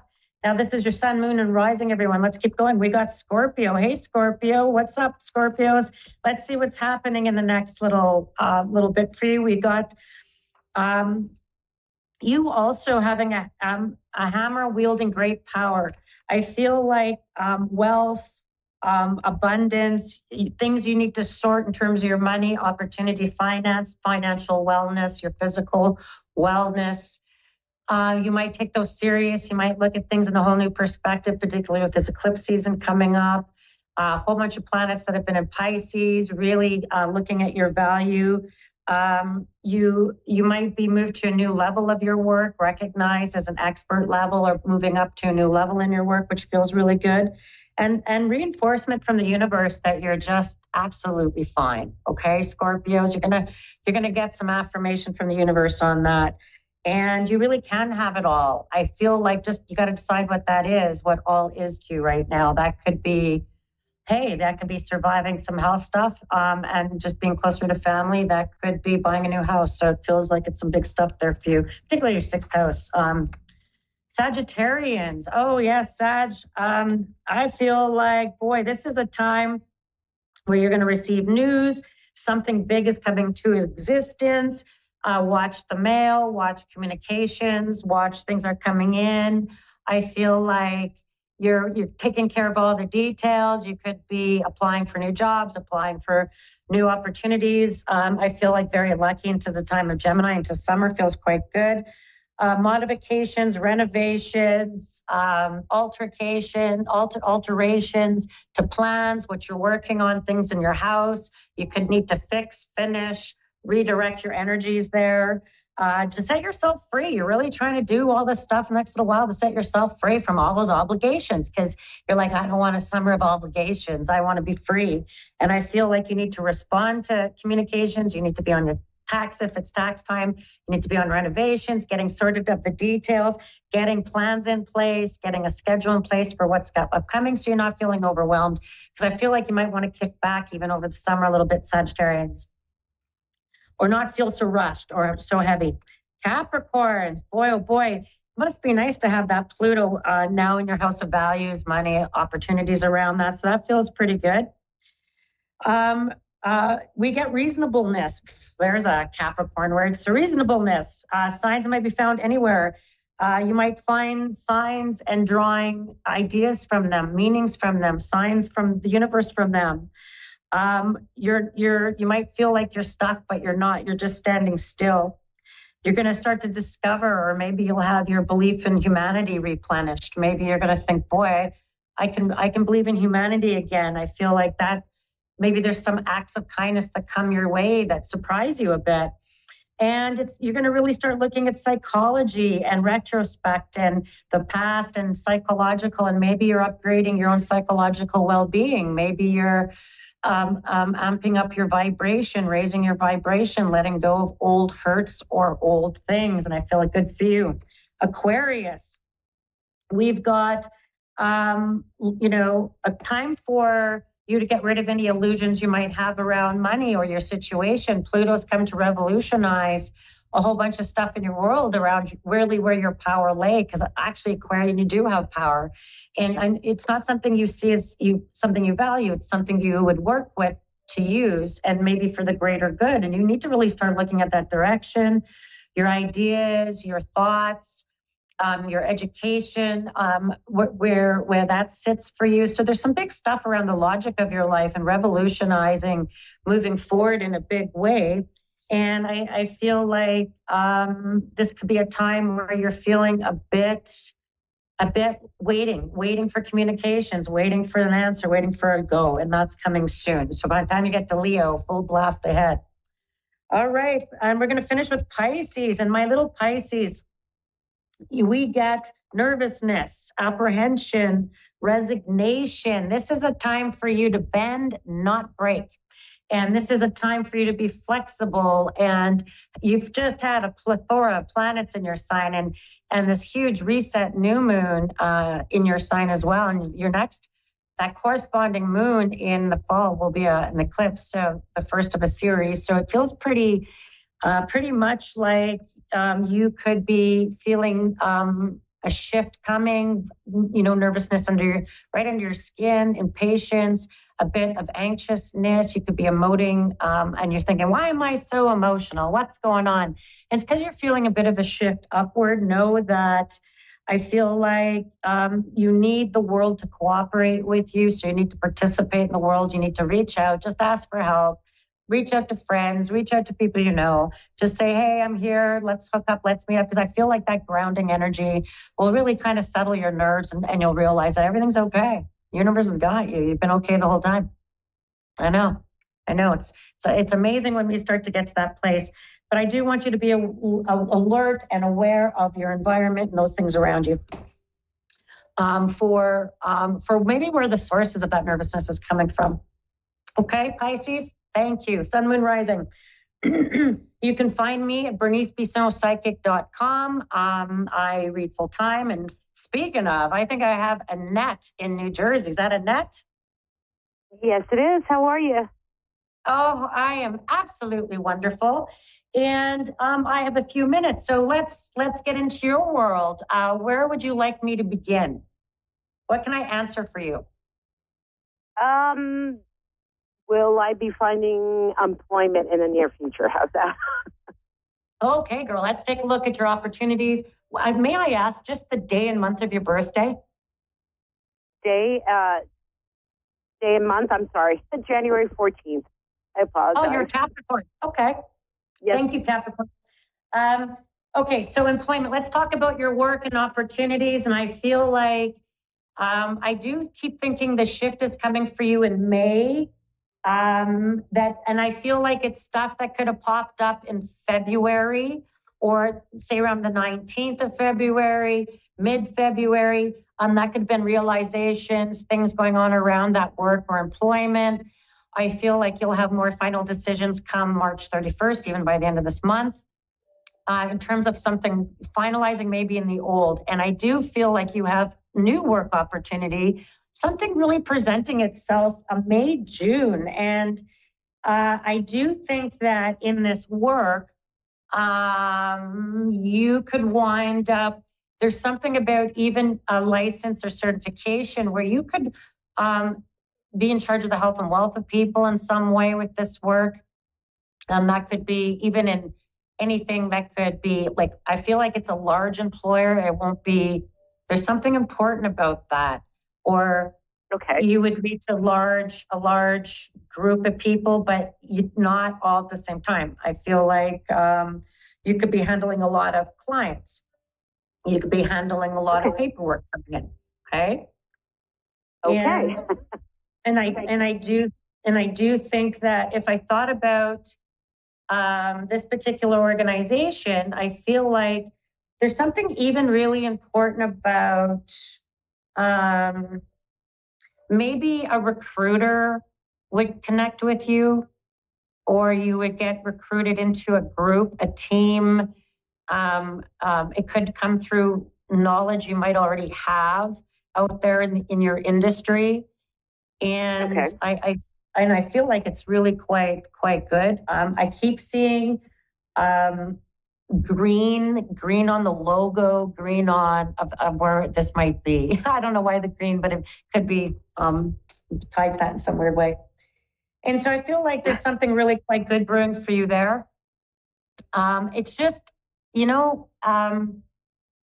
I feel like in terms of your work and those commitments and this last little period, I mean, okay, sans COVID, because that was no fun for anyone, but there might have been a real disruption or dissettlement around your work, and it might be really getting to you.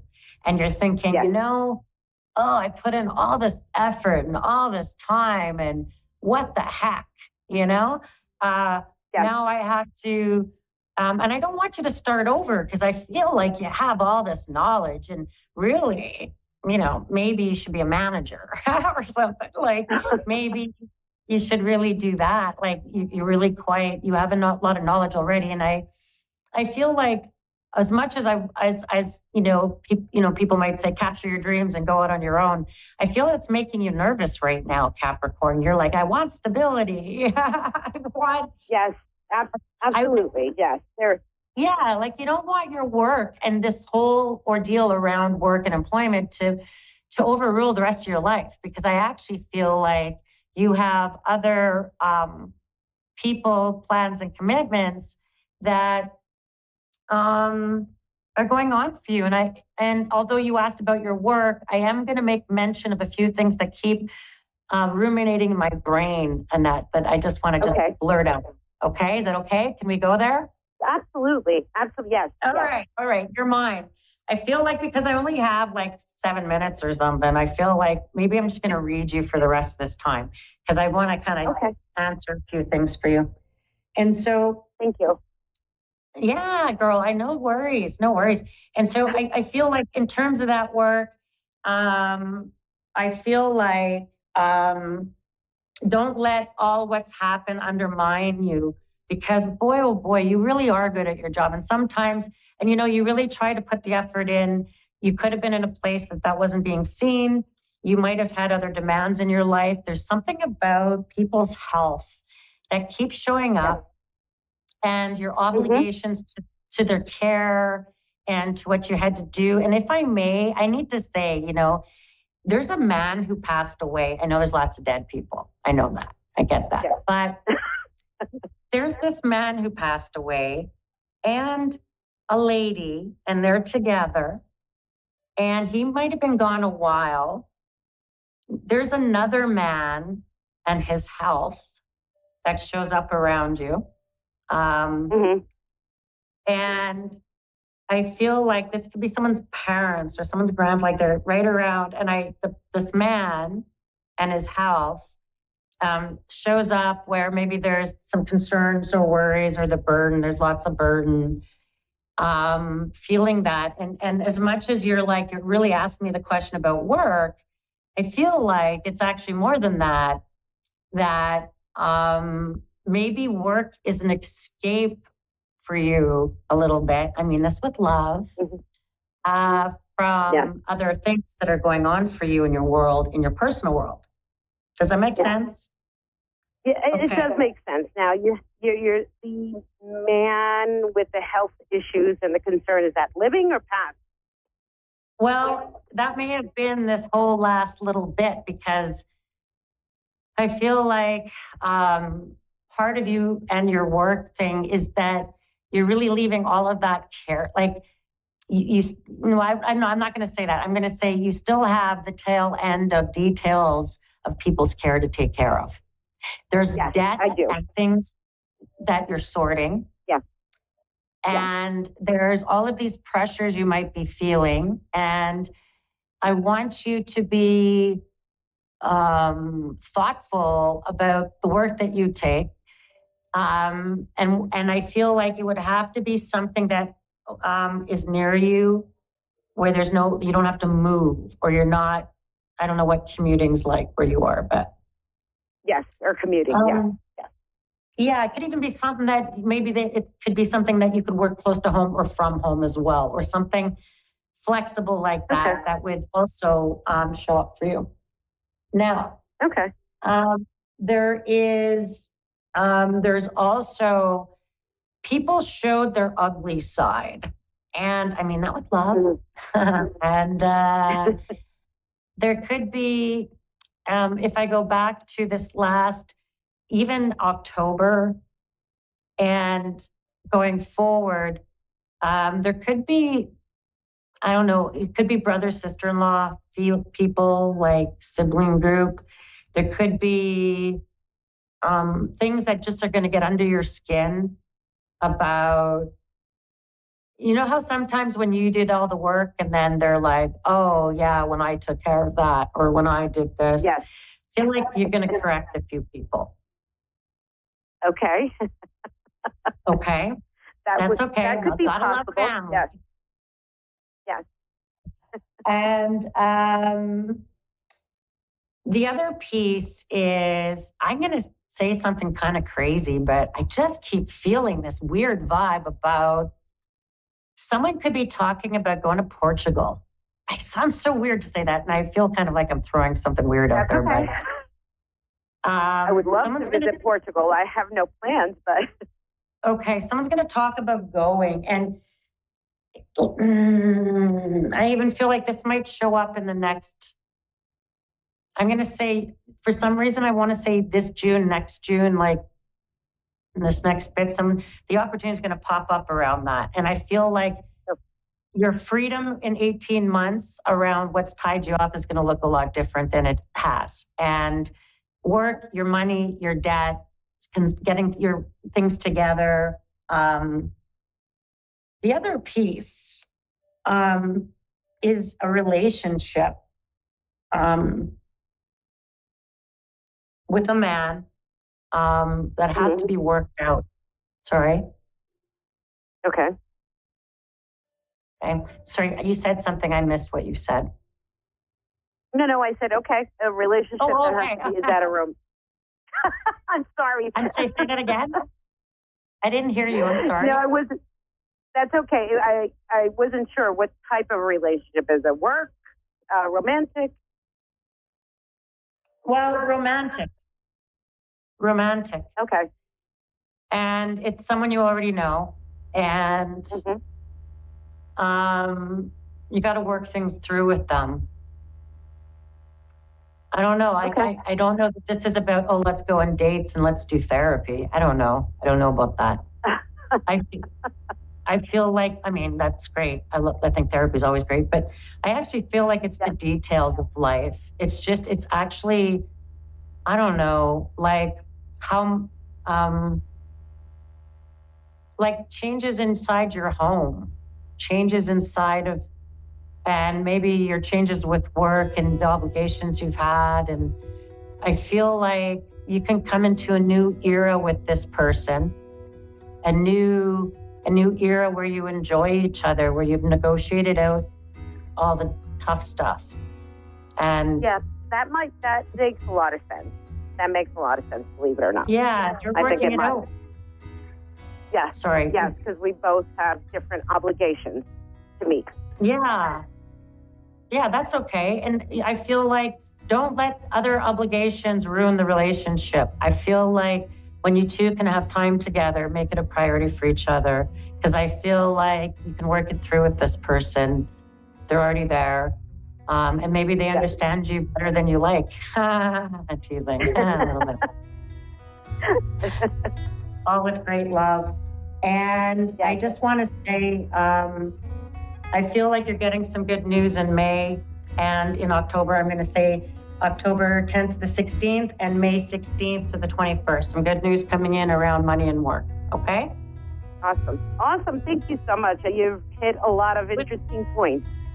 Oh, with love, my beautiful friend, sending you lots of love and energy. All right, everybody, you have a wonderful Tuesday. We'll talk to everyone in 7 days, sending love and light your way.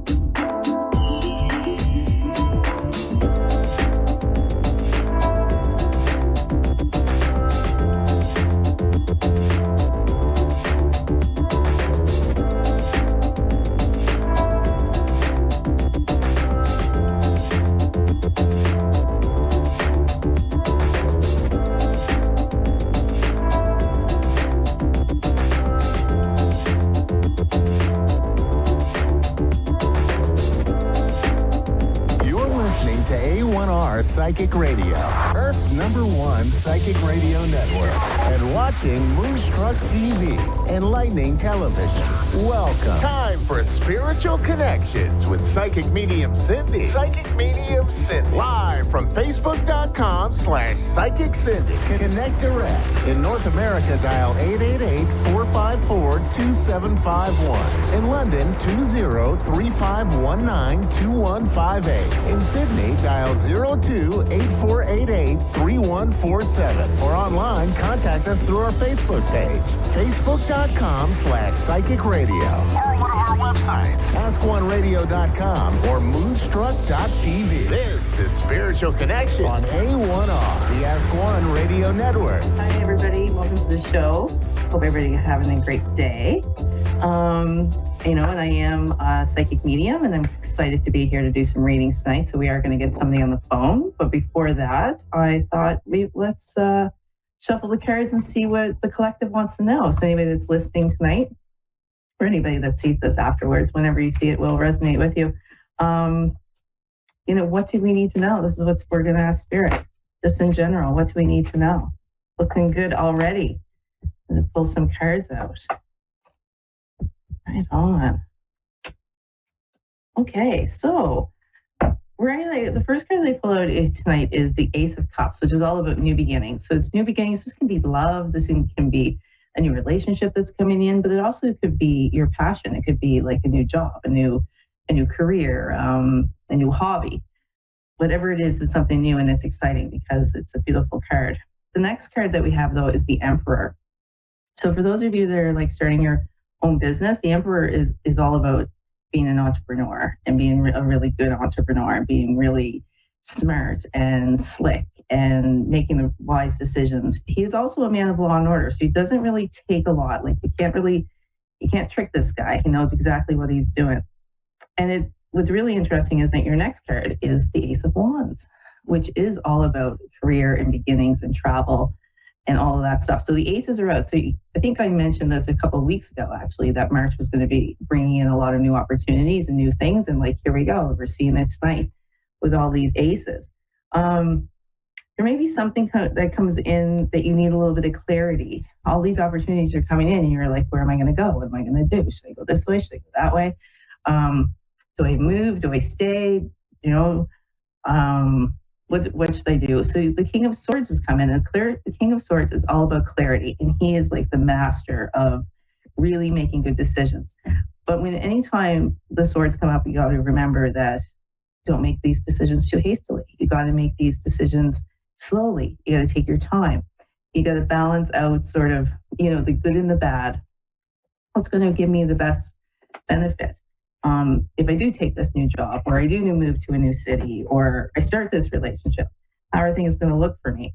So take your time, don't rush, embrace it though, because these new opportunities I really feel are going to bring us in some wonderful, wonderful stuff for April. We're going to have the spring equinox in a couple of weeks, which is really similar to having like a new year, in the astrology world. When we go into Aries, it is a new year, right? So it's a great time to set new intentions, to start new things. So we are going to get somebody on the phone. So we're looking at Jody in Red Deer, Alberta. Hi, Jody. Hi there. How are you? Good. How are you? I'm good. What can I do for you this evening? I'm just wondering. Well, I didn't know what whatever I'm able to do, whatever you can do. Then I'll redeem. Do you have a particular question? Sorry, do you have a particular question?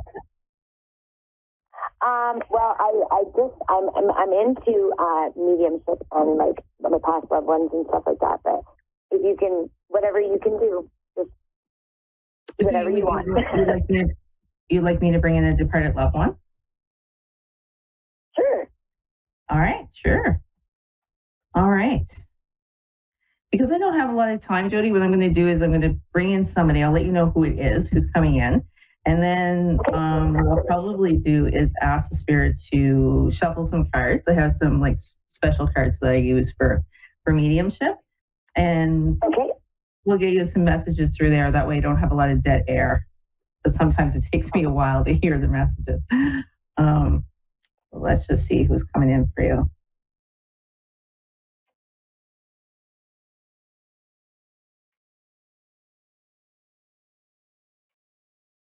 Hey, Jody, do you have a male who's departed? Did you lose a father figure, grandfather, uncle, somebody like that? Yeah. So who would it be? Your dad? It would be, my father's alive, but it would be probably my uncle.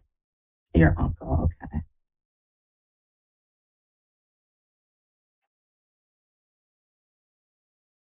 Did he die quickly, Jody? Yes. Yeah, did he have a heart attack? No, he was murdered, shot in the head. Oh my goodness. Okay, so I felt like I just got this like really like I'm here and I'm gone, like really quickly. Yeah. Okay. Yeah, it happened in his sleep. Oh, wow, okay. So know that he didn't feel any pain? Like, it was, which I think you do probably know because of the way it went down. And, but, he literally was just woke up in heaven, right? He's just like, okay, I'm going out of my a man of that body. But he does come to me with a lot of anxiety. So I think he had a lot of stress in his life right around the time that was going to happen, that happened, right? Yes. Which kind of leads me to believe that he wasn't that surprised, right? But I think you guys were, like family were probably, I mean, how can you not be, right? Nobody expects their loved one to be shot. God love him.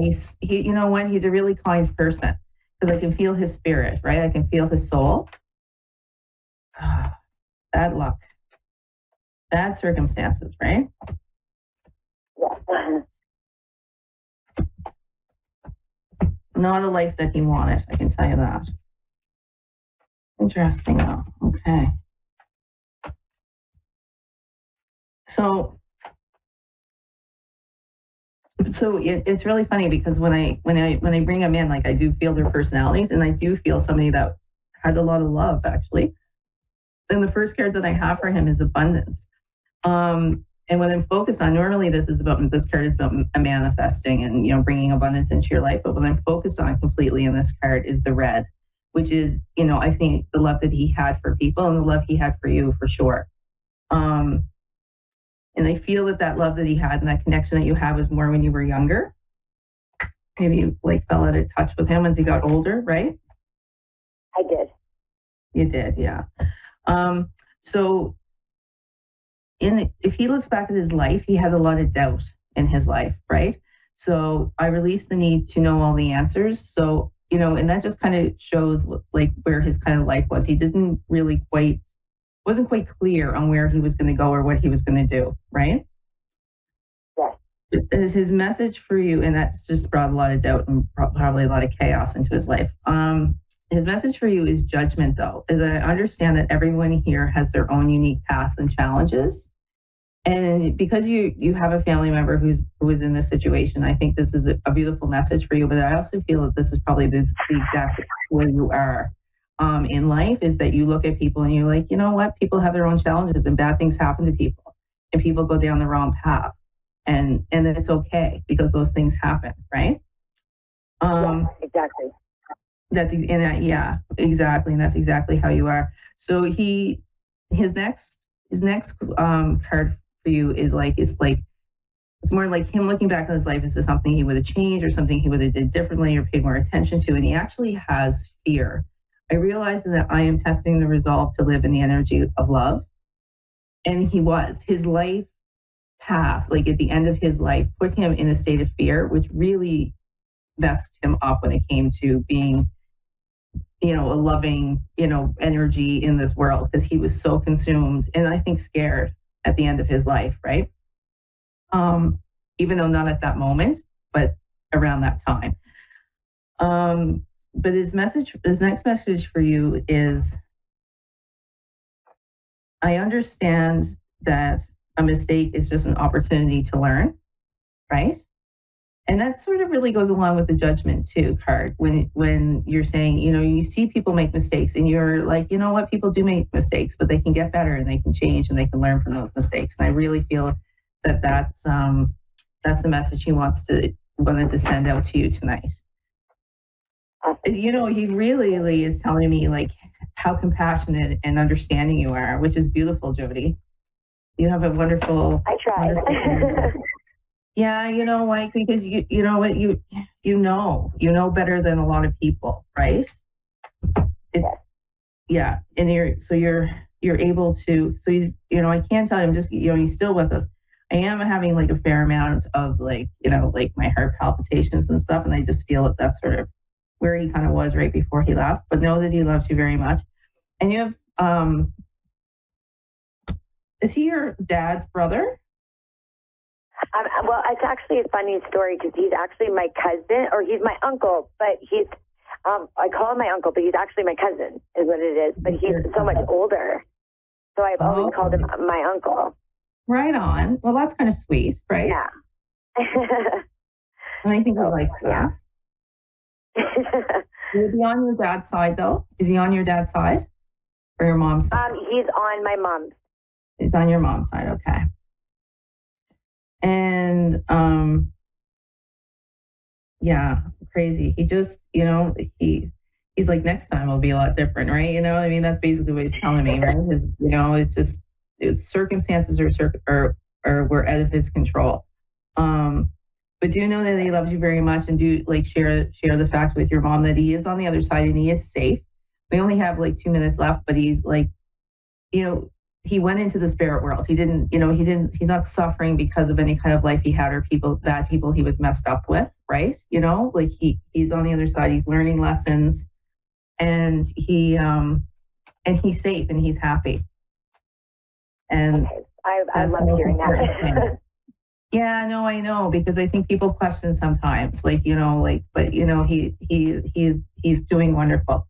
And, and he is helping you. So, if you need any guidance, you need any help, open up to him. That's the rule of the spirit world, is you just have to ask for help. So, because he is sweet. He has this underlying kindness and loving personality, and I can feel it. So, but thank you so much, Jody, for calling in tonight. I really appreciate that. It was great hearing from you, and I wish you all the best. So for everybody out there, I am Psychic Medium Cindy. You can follow me on Facebook. I do free readings on Facebook, usually once or twice a month.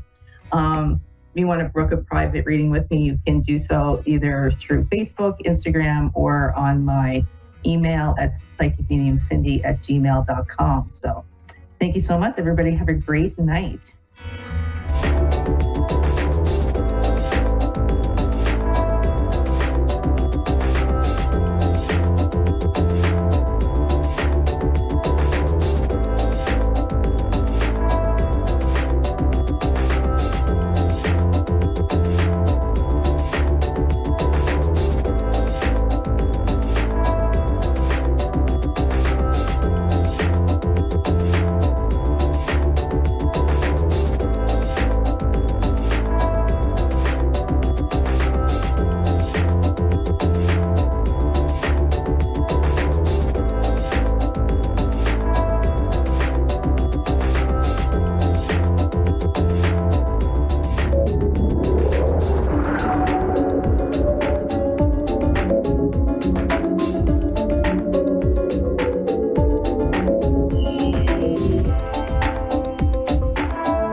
to A1R Psychic Radio, Earth's Earth's #1 psychic radio network, and watching Moonstruck TV, Enlightening Television. Welcome. Time for Sacred Insight with Andrea Baker. Live from mindbodynourish.etsy.com. Connect direct. In North America, dial 888-454-2751. In London, 20-3519-2158. In Sydney, dial 02-8488-3147. Or online, contact us through our Facebook page, facebook.com/psychic radio. Or one of our websites, askoneradio.com or moonstruck.tv. This is Sacred Insight on A1R, the Ask One Radio Network. Hello, everybody. Welcome to Sacred Insights. I am Andrea Bacon. Thank you for being here and joining me today or whenever you are listening. And also happy spring equinox and autumn equinox, depending on where you are in the world. And so I thought we'd just start for a minute with a few channeled messages that Spirit wanted to bring through. So maybe there is something here for you. But our guides and angels are talking about something having to do with resolving something regarding commitment. So relationships. They're talking about some people who may have had challenges with relationships and finances as well. But Spirit wants to help anybody who may have been going through some of these issues, restrictions, and whatnot.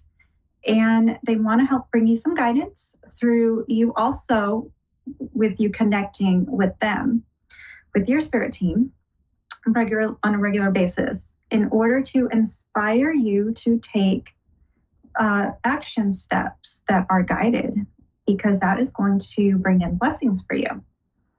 So they want you to be open to new adventures and maybe doing things differently.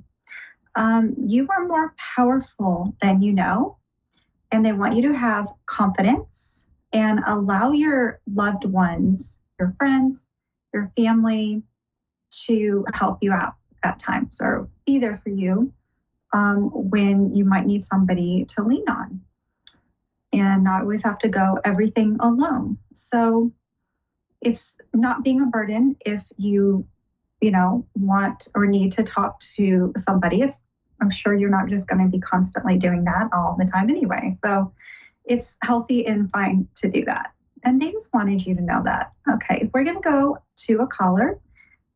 We have Heather in Asheville. Hi, Heather. Hi. How are you?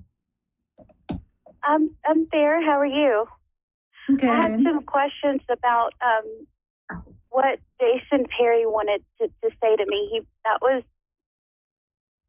a very important relationship, and he passed away in October, and I'm going to be relocating back home, and I'm very nervous, and I just wanted anything that he needs to say to me. I'm interested to hear it. And what was the name you said? I'm sorry, I missed that part. Jason Perry. His birthday was 4/25/77, and he passed away on October 18th. So Perry or Jason Matthew Perry? Yes, his birthday was 4/25/77, and the birth time was 5:15 a.m. He was born in Buckport, Maine. Okay, let me go ahead and tune in and see what messages I can bring through. And you had a question. My birthday as well? No, I don't. Okay. No, what you said you wanted something regarding you relocating? Well, I want him to know what he wants to say to me, so that's why I would have thought that you would need my information too. Okay, let me just go quiet for just a minute. So there might be just a quiet space here while I tune in and see what I can pick up for you.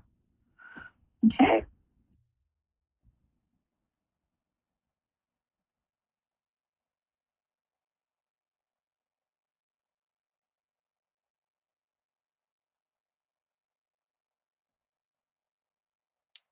So I'm seeing this visual of, I first saw a visual of a dog, And then I'm seeing a visual of you walking along a road that is kind of, you're the only person on the road.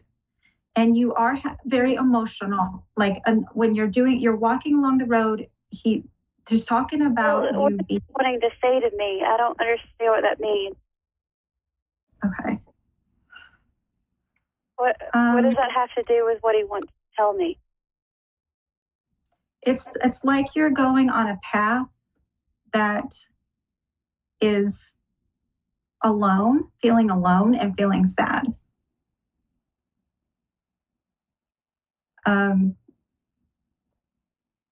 Is that what he wants to tell me?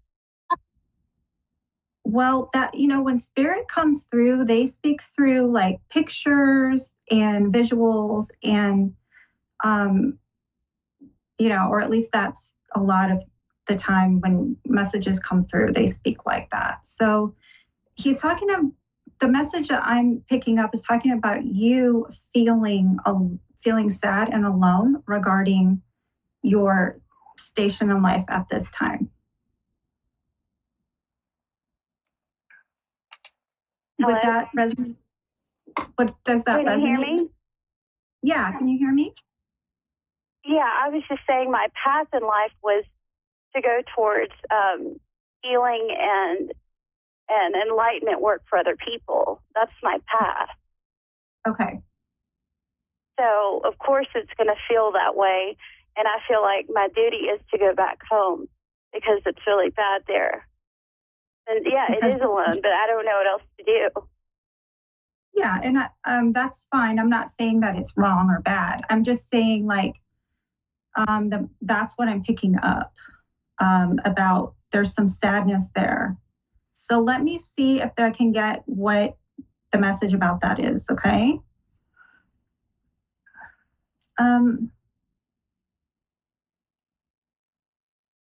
I don't know why I'm seeing eggs.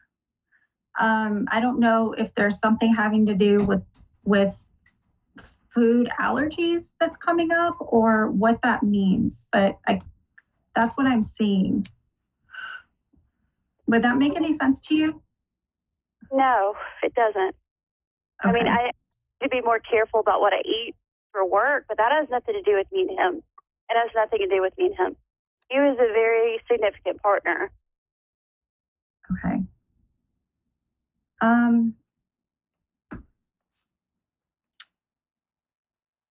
I will.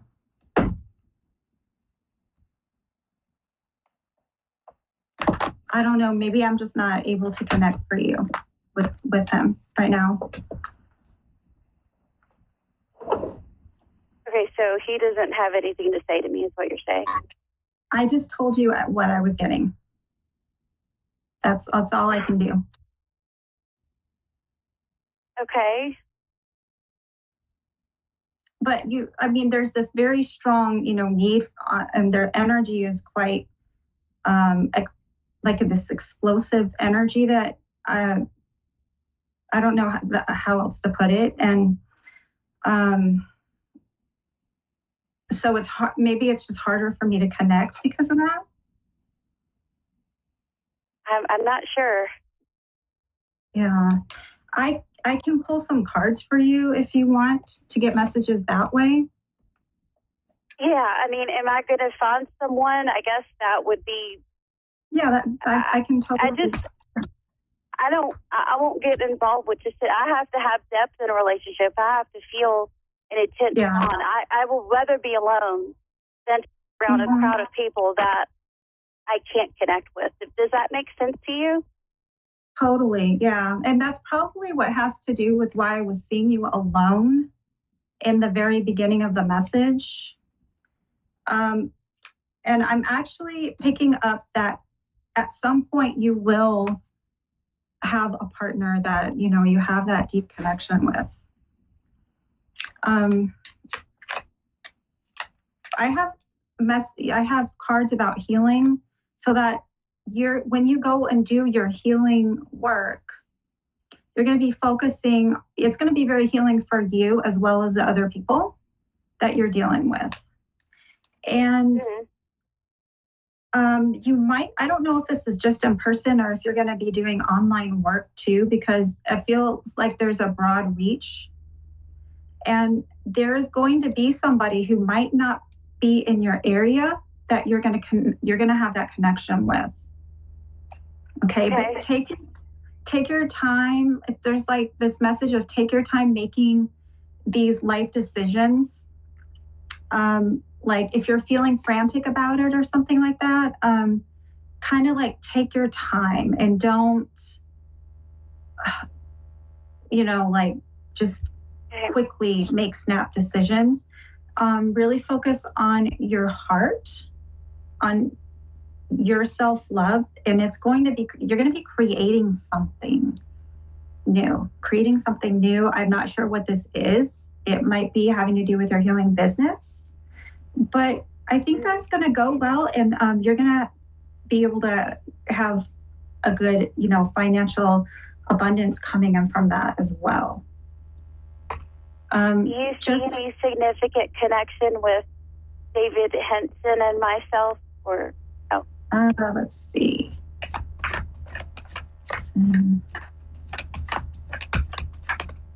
I see like a heart, like a bond with that. I see a bond with that there. I do. I feel like a good heartfelt connection, if that makes sense, on both ends. Now, your end and his end. But just pay attention to anything that might come up regarding that feels, I don't know, a little off or something. And stay grounded. Stay, really grounded and not in your head so much, if that makes sense. But he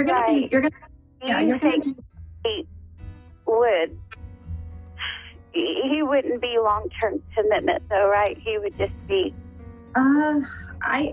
Let me send that to you, that question, because I'm about to, the show's about to end.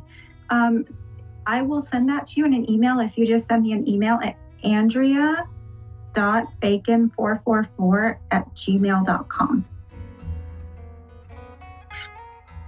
If you send me that email, I'll send you the answer to that because I'm running out of time. Okay? Thank you.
Psychic Radio Network, and watching Moonstruck TV Enlightening Television.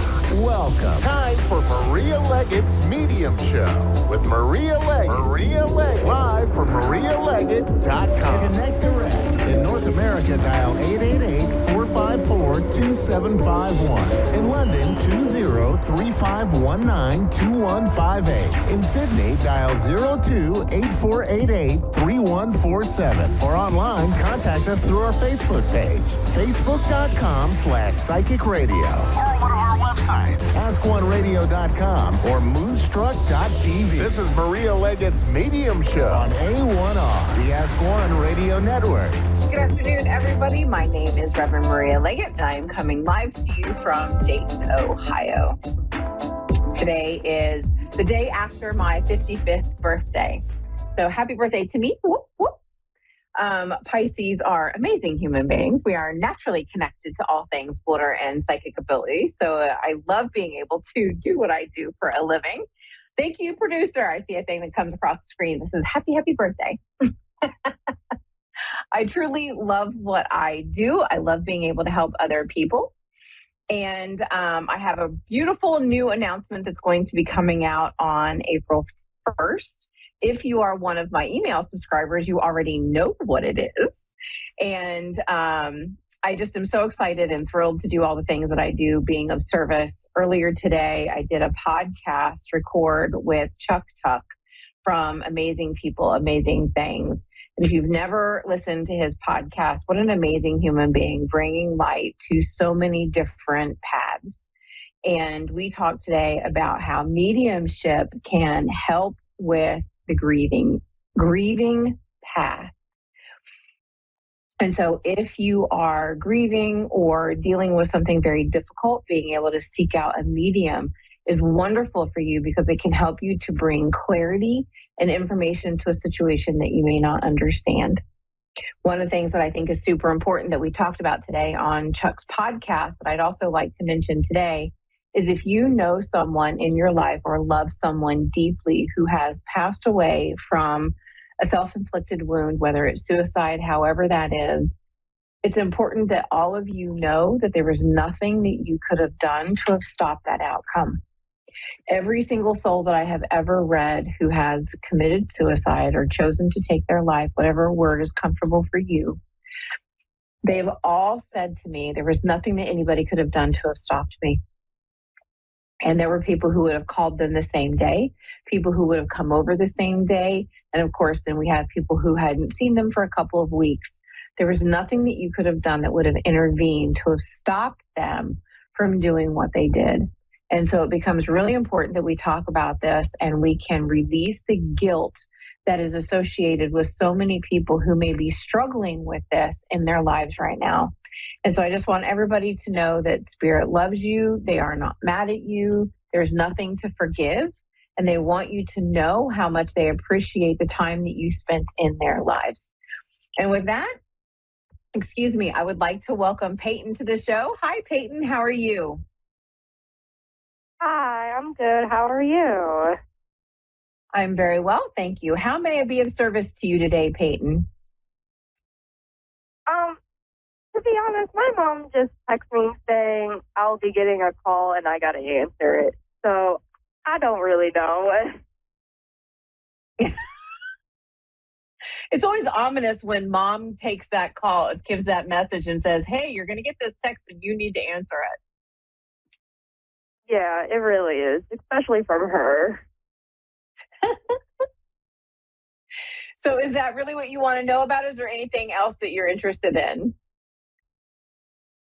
I don't know. I've been really worried about me getting a new job and all because I can't really find anything that I really enjoy doing. Mm-hmm. But that's just life. So one of the things that I want to ask you, Peyton, I can hear Spirit very clearly saying, do you know what you really enjoy? No, not really. Exactly. And that's why you're having a difficult time finding a job that you enjoy. Because Spirit's showing it to me as though it's almost like a confusion state for, I'm not really sure what it is that I like, so I don't know what to go for. And they're showing it to me as though you're applying for jobs that you feel are going to be easy peasy and they should be hiring me, but they're not. So you're getting very confused and frustrated with that. Does that make sense? Yeah. And so what your spirit team wants you to know is they're not coming to you because you have said, bring me a job that I'm going to enjoy and have fun with. However, if you're not really clear on what you enjoy and what you want, how can they bring you something that they're not sure what to bring you? So right now it becomes really important for you to start thinking about, what do I enjoy? I understand that we have bills to pay, that we have very certain things that we need to do in this life. At the same time, we also need to be able to enjoy it, or we can get really bored or upset with it and don't want to do it.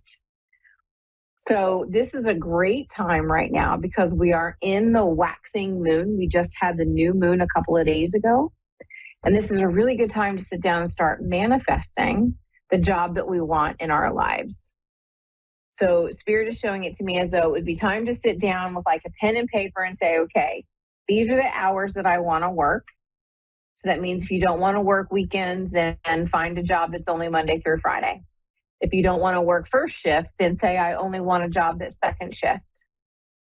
And then you want to tell Spirit real clear what are the things that you want so that they can bring it to you. And that's going to help you to manifest more abundance, bringing more things into your life so that you can have all the things that you're searching for. They're showing it to me as though, I want to be able to have gas money to go where I want to go. I want to be able to go to the mall and buy what I want to buy. And I'm feeling very limited by these things right now. And so figuring out what's important to you outside of what someone else wants to tell you, this is what you have to do. And this can come from conditioning from our parents growing up in a house that says, well, this is what I think you'd be good at, and that's what you should do. Does that make sense?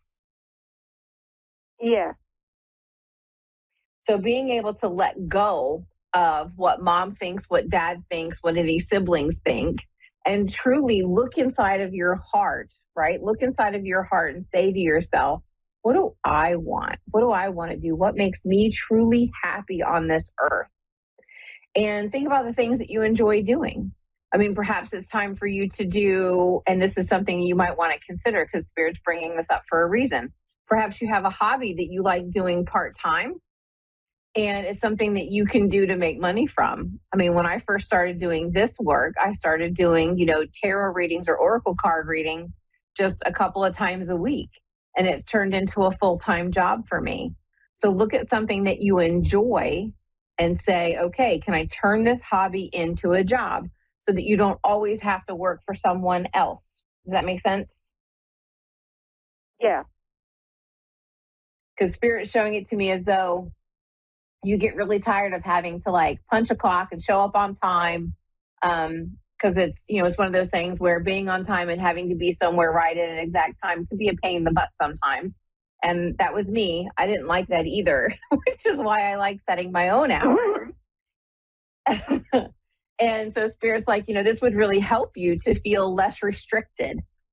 Because they're showing it to me as though I want to say the typical jobs, right? In quotes, the air quotes.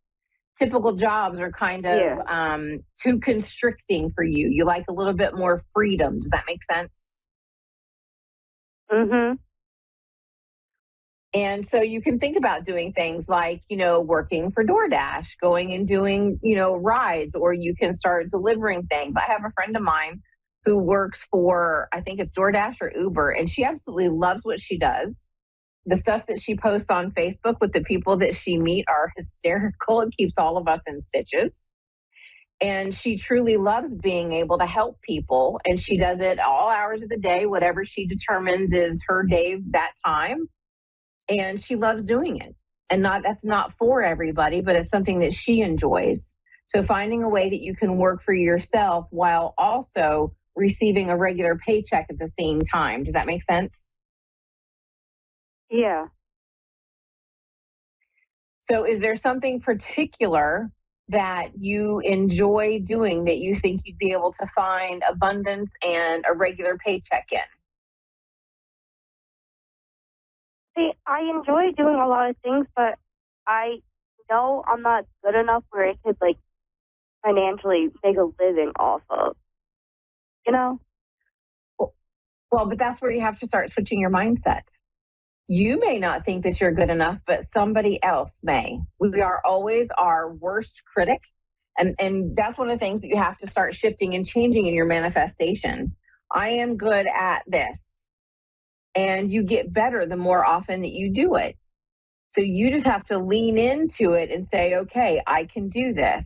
Empower yourself. Believe in yourself. I can do X, Y, Z, whatever it is. Because they're showing me, and I don't know why, like I feel like I need to do stuff crafty with my hands.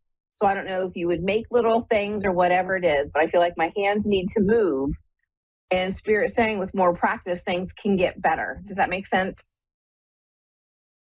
That totally makes sense because I absolutely love paint and, like, photography and all of that stuff. Perfect. And so you can start doing little things, right? Start taking little pictures and asking people, hey, listen, if I give you this picture, can you make a meme out of it, but give me credit for it? And then ask people to start posting it. Like, that's how you start getting your name out there, small ways, and lean on your friends, lean on your family. And then once these things start getting shared over and over, then you can start making your own, like a Facebook page to say, okay, here's my photography. Here are the things that I've done, my paintings. And then the more it gets shared, the more recognition you get. But your first step is for you to start doing it. Lean into it. Make a Facebook business page. Start posting. Invite all your friends to come like it. Invite all your family to come like it. And start putting your name out there and doing stuff and showing the universe, this is what I want to do. And then watch how Spirit continues to bring you business, to bring you people, to put you where you need to be, rather than always working for someone else, working for yourself and finding happiness in doing those things. Does that make sense? Yeah. Yeah, it is time for you to start believing in yourself. Don't say I can't. I want you to think about anything is possible and what you can do and how you can do it. And just lean into Spirit, right? New moon, manifest, write it all out. These are all the things that I want you to bring me, and then just start acting on it. Do one little single thing every day that you can do that's going to make a difference and get you to that point so that you start manifesting that life that you want and you deserve, so you can keep your freedom and be happy. And then, of course, keep mom satisfied at the same time, because, you know, moms have all these demands for being a normal person. Mm-hmm. Does that all make sense? Yes. Awesome. Well, thank you so much, Peyton, for joining the show today. I really appreciate you. Thank you to everyone else who was on the show today for watching and for being here. I am so appreciative for each and every one of you. If you would like a book for learning how to lean into your intuition, go to marialeggett.com/freebies, FREEBIES, and you can sign up for my Signs and Symbols Intuition Guide. Thank you so much and have an amazing rest of your day. See you next week. You're listening to A1R Psychic Radio, Earth's #1 psychic radio network, and watching Moonstruck TV, Enlightening Television. Welcome. Time for Guide to Light with Martina Billig. Live from guidetolight.com.au. Connect direct. In North America, dial 888-454-2751. In London, 20-3519-2158. In Sydney, dial 02-8488-3147. Or online, contact us through our Facebook page, facebook.com/psychic radio. Or one of our websites, askoneradio.com or moonstruck.tv. This is Guide to Life on A1R, the Ask One Radio Network. Hi everyone from the sunny Gold Coast of Australia. It's Martina Billig and welcome to the Guide to Light show. I'm so happy that you're joining us today. So I am taking a caller today, but until we get that caller, I'd love to talk with you about clairsentience. Clairsentience, the psychic ability or clear feeling, is all about us feeling emotionally or physically outside of our normal perception. So we can tune in medically to people's bodies.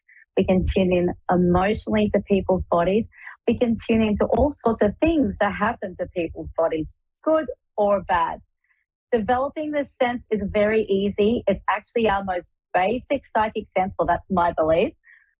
Just think when you're a little kid and you know that you're in trouble and you get that feeling of impending doom. That itself is clairsentience, because you sort of know what's going to happen and you feel that feeling in your stomach. So the solar plexus chakra is what's connected to our clairsentience, and our heart chakra.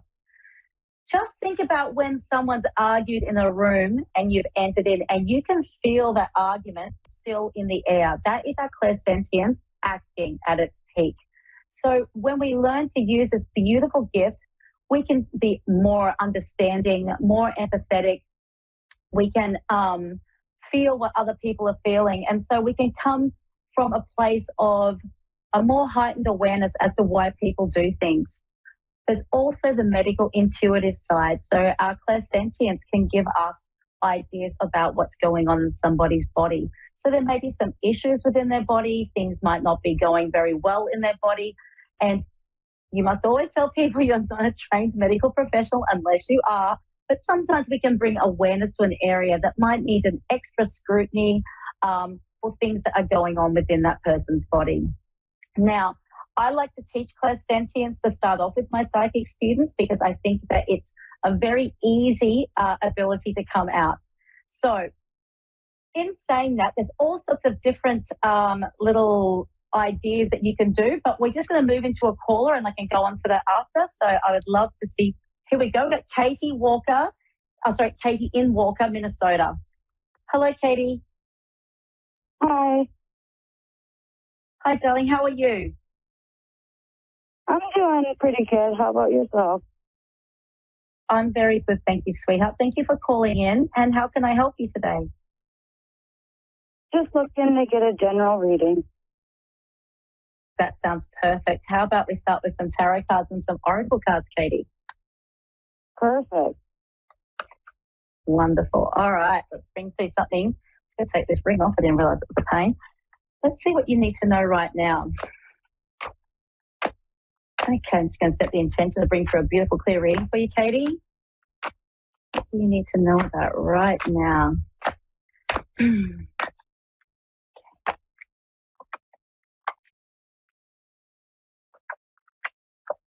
Okay, so I've got 9 of Wands, 7 of Pentacles, and the 4 of Pentacles reversed.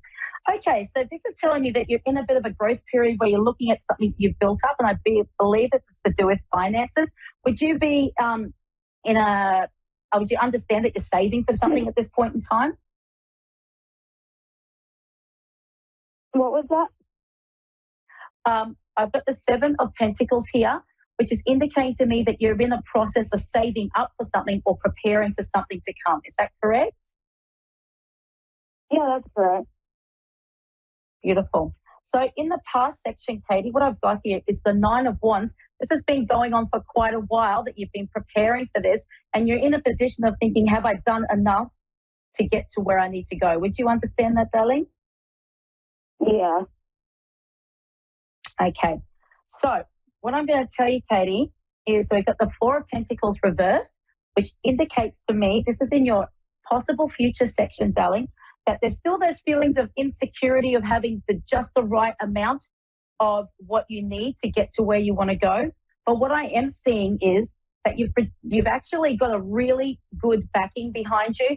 And I feel like that there's a lesson that's come from this saving that is really going to carry on for the rest of your life. Like you've really learned some really good strategies or techniques on how to get it done. And I feel like it might have been a bit of a struggle in the past to be able to do that. However, you've kind of mastered it. And I feel that there is going to be some celebration coming up around the mid of this year. I'm feeling that there's something like an announcement, or I feel like there's a finality to what you've been doing, and I feel like that things are going to come to pass and there'll be reason to celebrate for you, darling. Well, that's awesome. That is really good, isn't it? Yeah, okay. Now, what else am I also saying? Also, I want you to consider this too, darling. I want you to keep those strategies that you've used for saving, because I feel like they could just go right out the window very quickly if you're not mindful of them. Okay. Happens to me all the time. But I just feel like once this sort of announcement or this thing that has come to pass, it'll make things feel like things will be easy again, but just keep those strategies and those lessons in place that you've learned. Okay. Okay, let's bring up some more cards for you. Okay, let's see what's happening in April, May, and June for you, darling. Would you be happy to do that? Yeah, I would. Okay. April, May, June. Okay, so excuse me. Oh, we've got some major arcana. Shivers, you got lots of stuff going on here. This is good. You're going to be a busy bee. So in April, things are going to feel really like you haven't got control of them, darling, but don't worry, you have, okay? There's just going to be a lot going on for you. You have got the strategies and you've got the skills in place to be able to handle a lot of things at once. It's just going to come from all angles, okay? My advice to you is just to hold on to your finances, hold on to them extra tight, okay? And just know that there's going to be growth from doing that, okay? So no silly spending, and just watch out for buying the luxuries. But there's just going to be a lot of different things that come at you that are going to be trying to encourage you to, you need to get this or you need to get that. Just really pull it in and draw it in tight and just hold fast, okay, for April. Sounds good. Okay, going into May. Now, May, we have the Wheel of Fortune reversed and we have the Seven of Pentacles reversed. Now, this is telling me that things that were meant to be happening in May, there may be a slight delay and things are going to be turned on their head a little bit, but I want you just to hold fast. This is the message I'm getting through all of this, is to hold fast. It's on a cycle. So what goes up will go down, but it will come around. There's actually a bit of spiritual energy around you in May, and I feel like there might be some connections with other family members or close friends. There might be some sort of a gathering happening. There's going to be a lot of people around you. I've got the Seven of Pentacles reversed that are going to be actually looking at how far you've come, and they're quite proud of you. They're really proud of you with how far you've come. And I feel like there's a bit of a story you're going to be telling them about what you've had to put into place to get to where you are. So with that Wheel of Fortune, there is going to be a big turn for you in May, and it's just going to go up, down, and then back up again, okay? So just hold on, all right? Hold fast. Okay. It's coming for you. Okay, May, where we go? May, June. So now this is happy days. June, this is what I was saying, mid-year for you, darling. So we've got the World card and we've got the Ace of Cups. Overwhelming, emotional, beautiful things coming for you, darling. Your cup will be filled. You've got the World card. That thing has come to its finality and has come to its end, my sweetheart.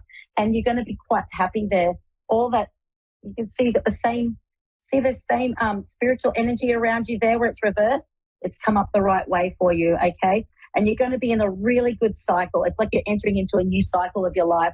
And I see really robust happiness, and I see a lot of beautiful connections around you. So things settling down between relationships and that around you. With that Ace of Cups, we've got that overflowing love and lots of things to fill your cup with. So I do feel like there's like a nice gathering of love around you. So this could be friends, family, people that you usually spend your time with, sweetheart. Really good.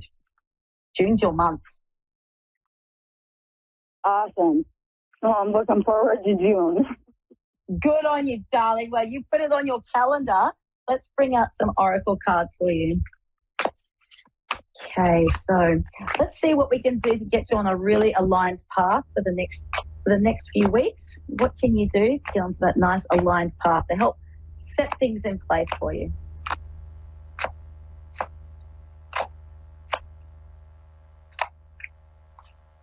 Okay, so we've got gratitude leads to abundance, and engage your heart to heal. So what this is telling me, sweetheart, is that there's a bit of a healing process going on, probably, and feeling into this, it's with other people. There may have been some miscommunication or misunderstandings there. I want you to really look into yourself, and I want you to be able to move forward by healing your heart first. So if you've been hurt from this situation, I want you to really heal your heart first before engaging with that person and trying to smooth that out. It'll all work itself out, but your gratitude will lead to abundance. So I'm feeling like you might be struggling with a few things at this point in time, but I want you to just look at the beautiful things that are happening for you, and I want you to really focus on them. And that's like when you go to sleep at night, it's like counting your blessings. Count your blessings that you've got a warm blanket, count your blessings that you've got electricity. All these certain things will build into bigger things for you, my darling.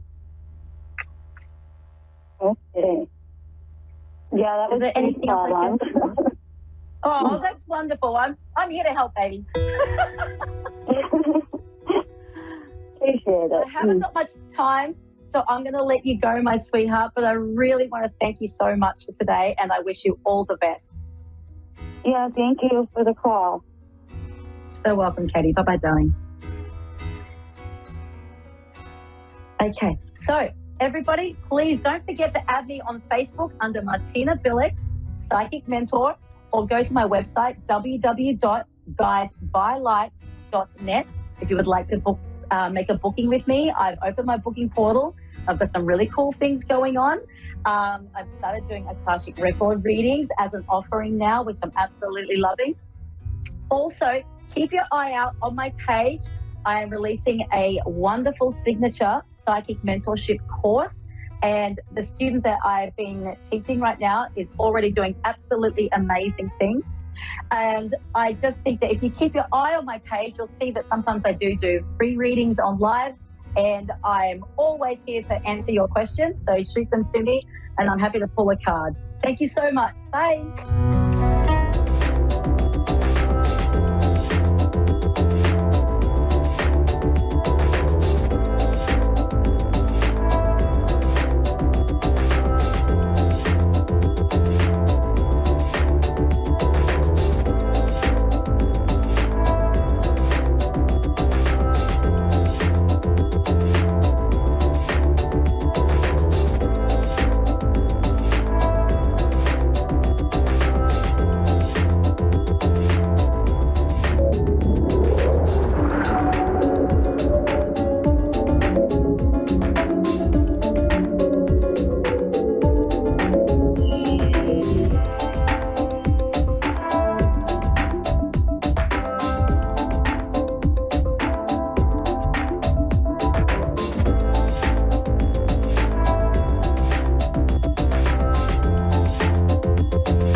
Psychic Radio, Earth's #1 psychic radio network, and watching Moonstruck TV, Enlightening Television.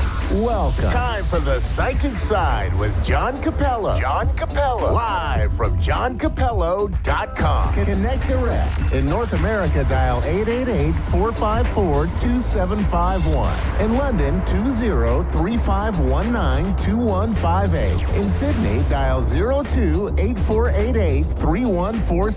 Or online, contact us through our Facebook page, facebook.com/psychic radio. Or one of our websites, askoneradio.com or moonstruck.tv. This is the Psychic Side on A1R, the Ask One Radio Network.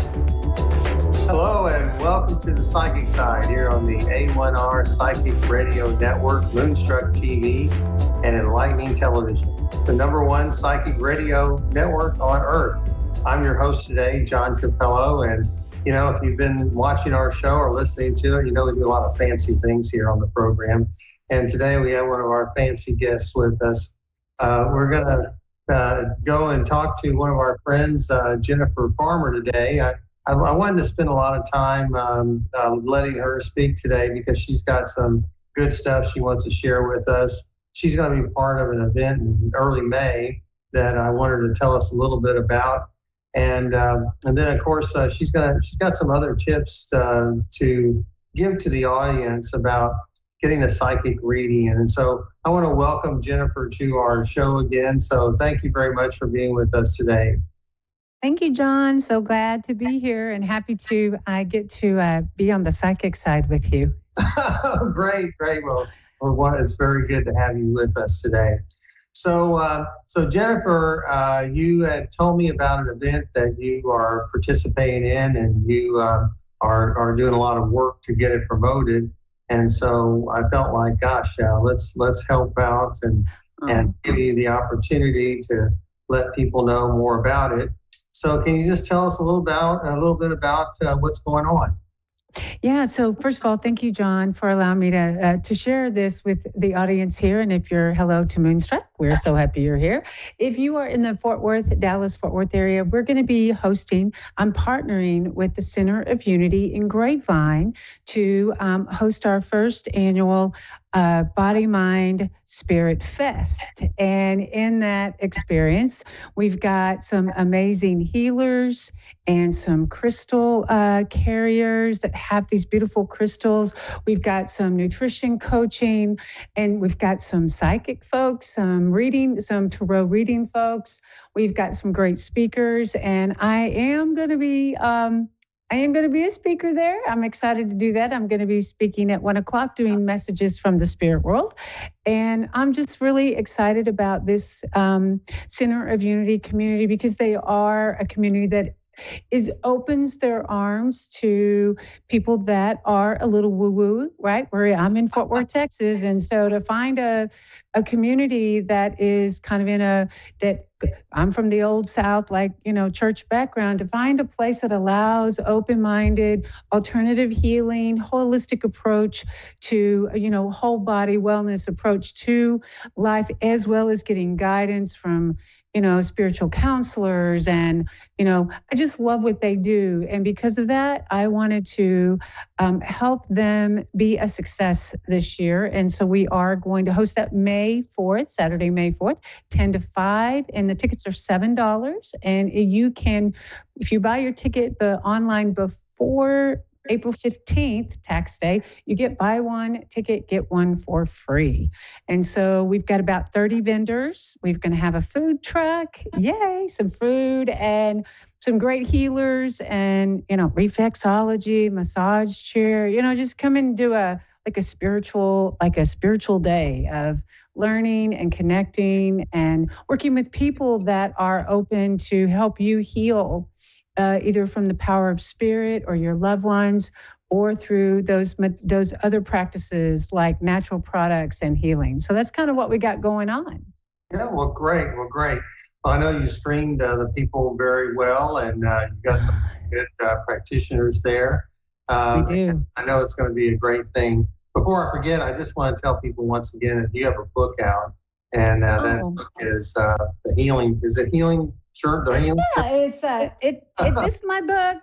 Okay. A Healing Journey. I know it's kind of backwards there, but I think it's turned out. Anyway, it's a healing journey. It's how to help, how to heal grief and move forward in your life after loss. And so, that is a journey. And it kind of in that book, I just share with kind of where to start, where to start and how to move through that process in your own unique way, using some guideposts along the way to help you get to a place where you can find peace even in the loss.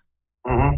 And so I know it's very good, and it gives you a lot of opportunity to write in the book and to express yourself and maybe use that as a reference as you go through that journey. But another thing that I wanted to ask you about, and I don't know if we covered it last time you were on the program, is that you're trained by the Arthur Findlay School in Great Britain.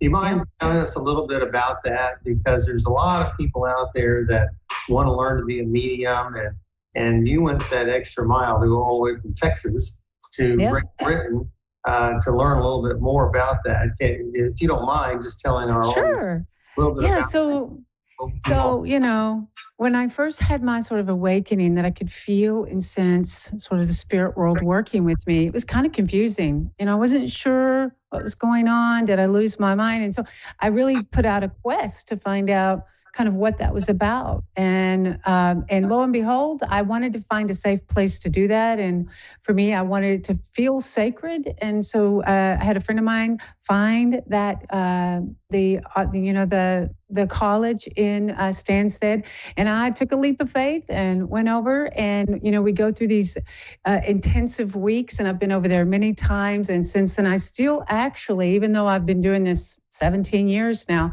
I still actually work with tutors over there to make sure that I'm still on my game too. So, they help me get comfortable with those abilities, but they also give me some practical practices. They help me understand what psychic is and what mediumship is. They help me understand, about the gift and the sacredness of feeling called to do this work. And so, I recommend it highly. I always feel like that when you go to, a school or a program that really talks about evidential mediumship, which is we as readers, we get facts and details that help bring that loved one more to life. It really does help validate that, the spirit world is with us. And so, people can have the natural gift, but I feel like for me, going to the college and working, in with other professional mediums, it helped me trust my abilities more. It helped me learn where my strengths were. It helped me learn where my strengths weren't, and to discern on how the spirit world worked with me. And for me, it just accelerated my growth and my confidence. And I still feel like that. Even though we all have the gift, the way I read for other people is kind of how they trained me. When I'm getting messages from my own loved ones, it's different. So, I always talk about, the difference between being of service in giving readings versus, getting our own messages. We wanting our own messages from our loved ones as just, we're regular people. We want to know they're with us too. We can't tell them what time and, how to get there and, the way we want it, when we want it. And, we have to be sort of at the disposal of our loved ones, even us as mediums. And I'm sure you can relate to that. You've got loved ones in the spirit world too. Mm-hmm. I do. And they communicate with me every once in a while. Every once in a while, yeah. Once in a while. And so I have to be aware of what they're trying to say to me. So I wanted people to know about that because I know you work hard to be as genuine and as authentic as you can be. And now your work with the Unity people is very important. And I know that that's a community that has embraced you and you have embraced them. And so it sounds like now that they are wanting to expand a little bit and share what they have with others, and hopefully this will be an event they'll do, every once in a while at least, because I know you're right. Yeah. It's got to Yeah, work. I think on the committee, we've really kind of, at this point, we're just planning annually. We're kind of thinking, do we like the first week in May? It's that kind of thing. So we're going to give it a go. And we've got some wonderful vendors, which I'm thrilled about. We have actually the sanctuary itself, the roof had an issue, in 2020. So it's kind of got a whole new feel to it because it got a new roof and smells good, looks good, it's light and bright. And so it's actually feels good to even go into it. Oh, well, that's great. That's great. Yeah. Well, I know you wanted to talk to the audience about how to get a great reading from a psychic medium. And so I want to just kind of turn that over to you as well. I know you want people to kind of have in their mind what type of reading they would like to receive, whether it be a psychic reading, a mediumship reading, a tarot, oracle, life reading, relationship reading, etc. Just different things like that. So can you tell us a little bit about that? Yeah. So one of the things that I as somebody new into this field, I didn't grow up around metaphysical stuff. Like, in fact, it was like, you should not be, Jennifer, we don't talk about things that go bump in the night, right? So whenever I kind of got introduced to this, I had to learn like what a psychic reading was, and that is, and I feel like if you're considering going to an expo or a fair or a holistic fair, or like going to see someone like John or I at one of these events, I think it always helps to know what to expect. So, obviously, if you're interested in going, that means you're seeking for some kind of comfort. You're either looking for knowledge or wisdom or comfort or healing. And so I feel like it's important because every reader number one, we all read a certain way. And then in that context, I think it's important that are you needing to hear from a loved one? If you're needing to hear from a loved one, it's more about the conversation from the loved one through the medium. And so that's probably not going to give you like how to win the lottery. Okay, that's going to be a conversation with your loved one on the other side. They're going to let you know, and hopefully it's a great experience for you that that when your reader is working with you, you can feel that the presence, the energy, or the kinds of conversations that the reader is having with you. You sort of feel your loved one with you, and I have like 27 things I want that loved one to tell me as the reader. They don't always give me that. Like, I'm looking for name, date, and serial number. But what I know is what your biggest goal is that you want to know they're with you. And so, one, if you want to have connect to a loved one, it's called mediumship, right? It's not called channeling. It's called mediumship. And so the difference between mediumship and channeling is like, when we look for guidance about our life or about a situation in our life, or our soul is looking to reveal us through a channeling session with ascended masters like Christ and Buddha, and some of the channeling wisdom. And so that's more about how can I improve my life? How can I grow my life? How can I improve this, right? And it's never let me get my lover back. Okay, so it's we want to avoid trying to control the guidance. And so, a mediumship reading is about loved ones. A psychic reading is where someone like me or John will sit with you. We read your aura. Okay, we tune into your guides, and then based on what you're needing in that session. Now, in an expo session, you're usually going to get about 20 minutes. I don't know how many John, but I kind of stick to around 20-minute reading. And so you're not going to get your whole life story in that reading, but you may focus on one or two areas in that session, right? And so that's really us. We're tuning into, let's say you have a question about your job. That would be a psychic reading. Okay, if you have a question about, should I move my house? That's a psychic reading. Now, you can ask your loved ones what they think, but the truth is it's between you and your soul's journey on, what's good for you. And so, when we look at going to an expo, I hope you have the expectation we're going to have fun. Yeah. If you're in a bad spot with grief, you might just want to get a healing session from a Reiki person. You might want to get a crystal that helps with grief. You don't necessarily have to force, and you really don't want to force getting a connection from a certain loved one, because that's one of the biggest kind of no-nos, I think, that we want to hear from a certain loved one. As readers, we always hold our breath. We think, please God, just let them show up, right? Please God, let them be there. And, what I would say is, if you are going to go to a psychic, you know that that's going to be about you, your life, your family. And if we're, occasionally you can ask about situations with family or extended family, but, we're going to focus that on what your guidance is for you and how to handle that situation. Not that we're going to read another person's energy.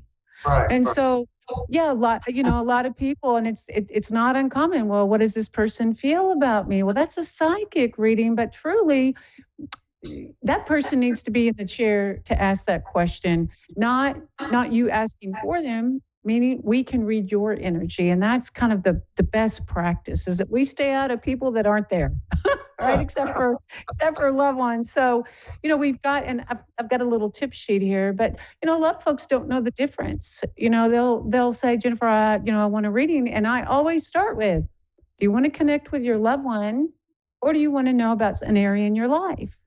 Right. So that's the difference between psychic and intuitive. It's the same way. Okay. We're talking to you about you.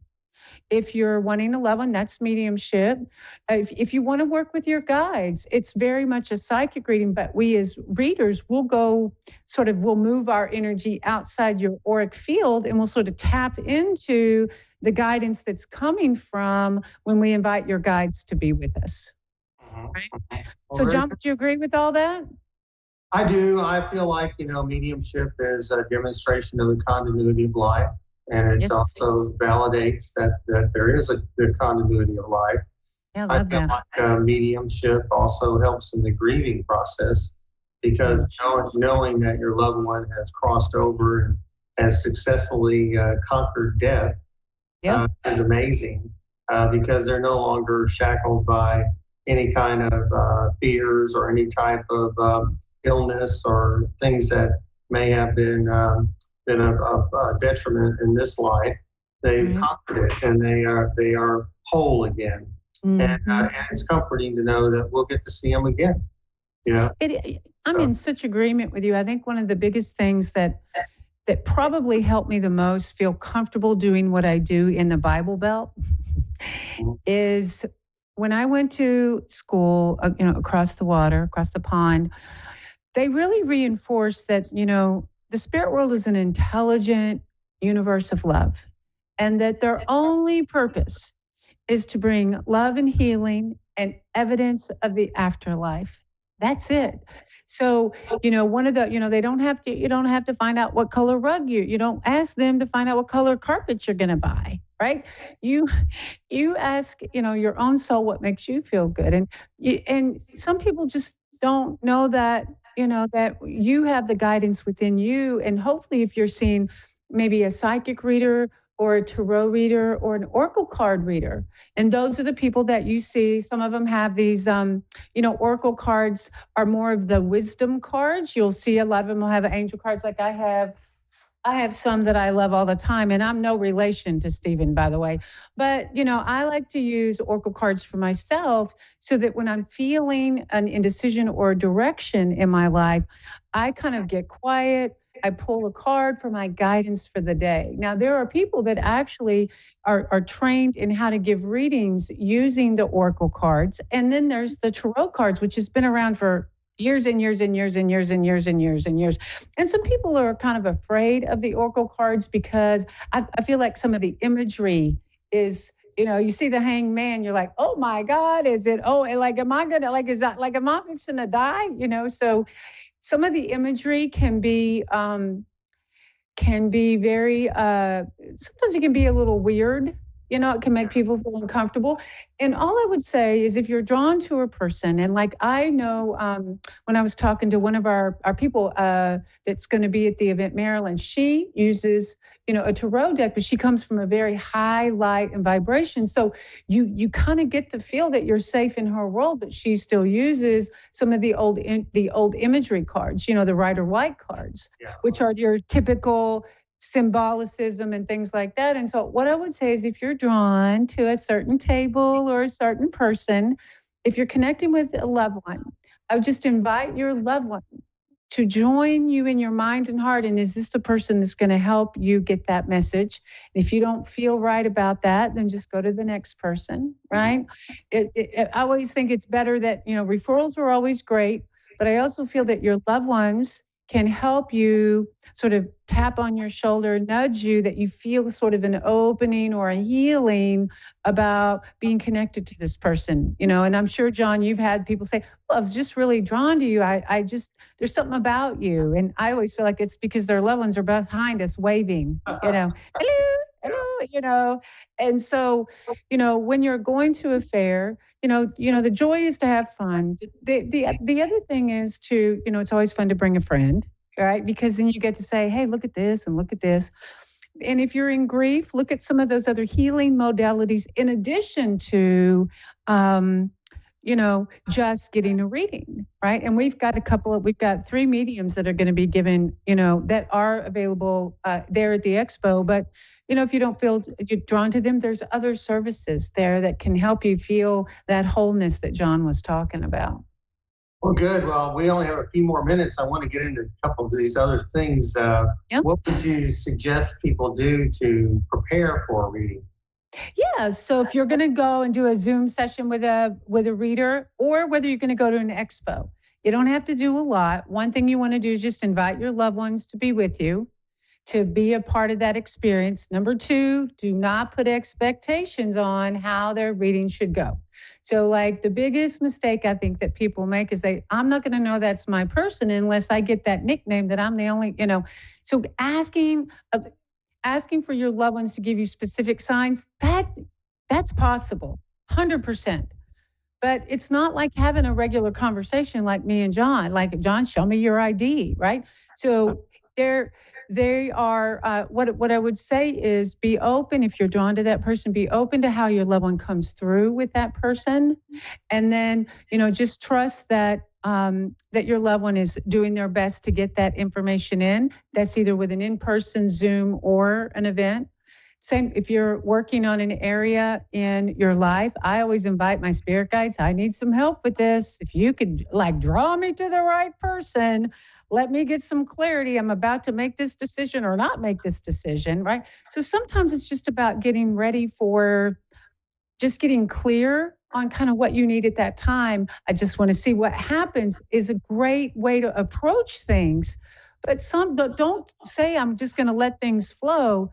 If you really have an expectation, it's okay to say to your reader, you know what, I really want to connect to my loved one, or I really need some guidance about this. It's okay to give us 1 or 2 things so we as readers know that we're on track with giving you what you're looking for.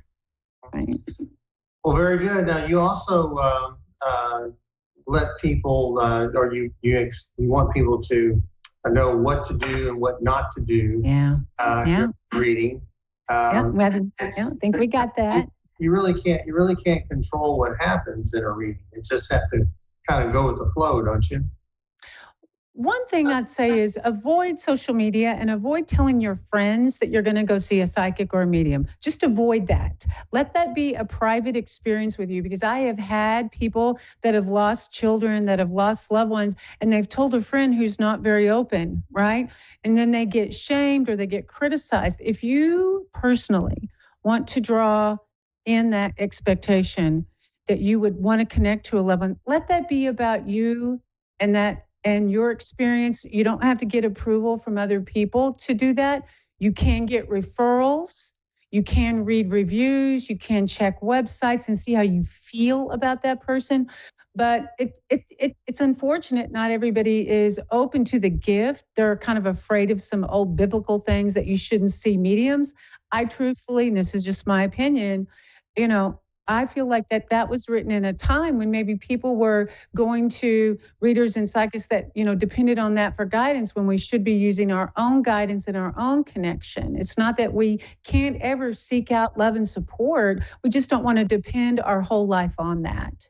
Well, people are usually in somewhat of a vulnerable state when they come to see a psychic. Exactly. And there's a lot of power that a psychic has. And that if they don't use the right words or they manipulative, and it's true even today that you can, and I don't know many, I don't know any really mediums that don't have the right ethics. They wouldn't last very long. Right, not in today's world. But no, but in yesterday's world, they may have, and they may have. They may have run out of town eventually, but it's a very good point. Snake oil salesmen have always existed, and I know you're not that, and I certainly am not either. But a lot of times people will not be able to take something during a reading, but I always tell them to remember it, and so you have here, what things to consider after a reading. So would you say people need to remember those things that they couldn't take and maybe review it later? I've done thousands of readings now, and so have you, but it never fails. I mean, we shoot as readers to be 95%. And honestly, we may not get 100%, and that, that's realistic. If we got 100%, we'd all be at the lottery house. Okay, that's just the truth, right? But what I can say is, if your person has gotten a lot of things right, or a lot of things resonate with you about your reader or what they're saying about your loved one or your experience, if a lot of that is resonating, but some of the things are kind of off, just let that sit with you. My experience has been when we're in a reading, receiving it, sometimes we kind of, we're on guard. We're like waiting to see what's going to happen. And so we actually are in another side of the brain and it's hard to process. And so I always just say this is, and if you're with a good psychic and a good reader, they're going to check, like, is this resonating with you? And so what I would say, if it doesn't go well and things didn't place, it may have not been the right reader. Don't give up. Your loved one still wants to work with you. Okay. Number two, if there were a couple of things that came through that fit, just be open to how those things show up later. Because I've had some crazy, great stories where things have come through 3 years later, they chase me down and say, you won't believe what happened. And I'll be, you're right. I don't believe it. We only have a few seconds left. I want to plug our sponsor, but quickly, about 10 seconds, can you tell someone what to do if the things don't go as they expected, and then we're going to have to sign off. It goes quickly. Just be open to consider that it wasn't the right day, it wasn't the right person. Number two, consider those things that did go well and let the rest go. Okay, well, very good. Well, thank you so much for being a part of our program today. It's always a delight to have you. We hope you'll come back. And, yes, John. And so I want to thank my sponsor, Miracles of Joy. Be sure to go to their website and purchase something, and we'll talk to you next week. Bye-bye.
A1R Psychic Radio, Earth's #1 psychic radio network, and watching Moonstruck TV, Enlightening Television. Welcome. Time for Amanda Hall Psych with Amanda Hall. Live from AmandaHallPsychic.com.au. Connect direct. In North America, dial 888-454-2751. In London, 20-3519-2158. In Sydney, dial 02-8488-3147. Or online, contact us through our Facebook page, facebook.com/psychic radio. Or one of our websites, askoneradio.com or moonstruck.tv. This is Amanda Hall Psych on A1R, the Ask One Radio Network. Welcome to A1R Psychic Radio here on Moonstruck TV with Amanda Hall Psychic all the way from the Gold Coast. What an amazing week it's been around this planet of ours. I hope you've been celebrating and enjoying just life and being happy to be alive as I am at the moment. It's a really nice time of the year here in Australia. We're sort of heading into autumn or fall and temperatures are getting a little bit cooler. Not much, but a little bit cooler, so it's a little bit more pleasant to sleep of a night. And this week I want to share with you, this is my 7th year. Today is the anniversary when I started on this radio/TV program 7 years ago today, and it's been an amazing journey. I'm not going anywhere. Just want to be very clear on that, but I just wanted to mark the time that 7 years is a major milestone for all of us here at A1R Psychic Radio. And have a show on air for that amount of time and to still have people wanting to tune in and participate is a major thing, and it's a marvellous thing. So this week, the Simply Tarot card of the week is the Ace of Cups. Now, the Ace of Cups is a really pleasant card. It's the card of security. It's the card of the offer of a helping hand. And for most of us at some stage or another during our lives, we do need the offer of a helping hand, whether we accept it or whether we don't. Sometimes it's just nice to know that there's somebody there, that somebody cares, and somebody is prepared to put themselves out and offer us some sort of help or comfort in a time of need. And it's a really very pleasant, very happy sort of card that, you know, everything's flowing well in your life. You've got good friends, happiness, family around you, and you couldn't ask for really much more. And I hope that's how your week is going to transpire this week, that you feel as if you've got everything in the palm of your hand, that, you know, you've got the offer of help if you need it, that everything's flowing very well in your life, particularly as we head towards the Easter time of the year. And there's many different belief systems around that, many different religions that celebrate in different ways. But it is a very significant time of the year. And I believe that this is a really powerful card to come out in our lead up to Easter in, you know, little over 7 to 8 days, that we're all starting to get ready for the preparations of what it means to us individually. So this week is going to be an opportunity, I think, for each and every one of us to really sort of dig deep in our soul and see what it is that we can do to maybe be the offer of helping hand to maybe somebody else. Let's not wait for them to offer to help us. Let us be the first one to help them.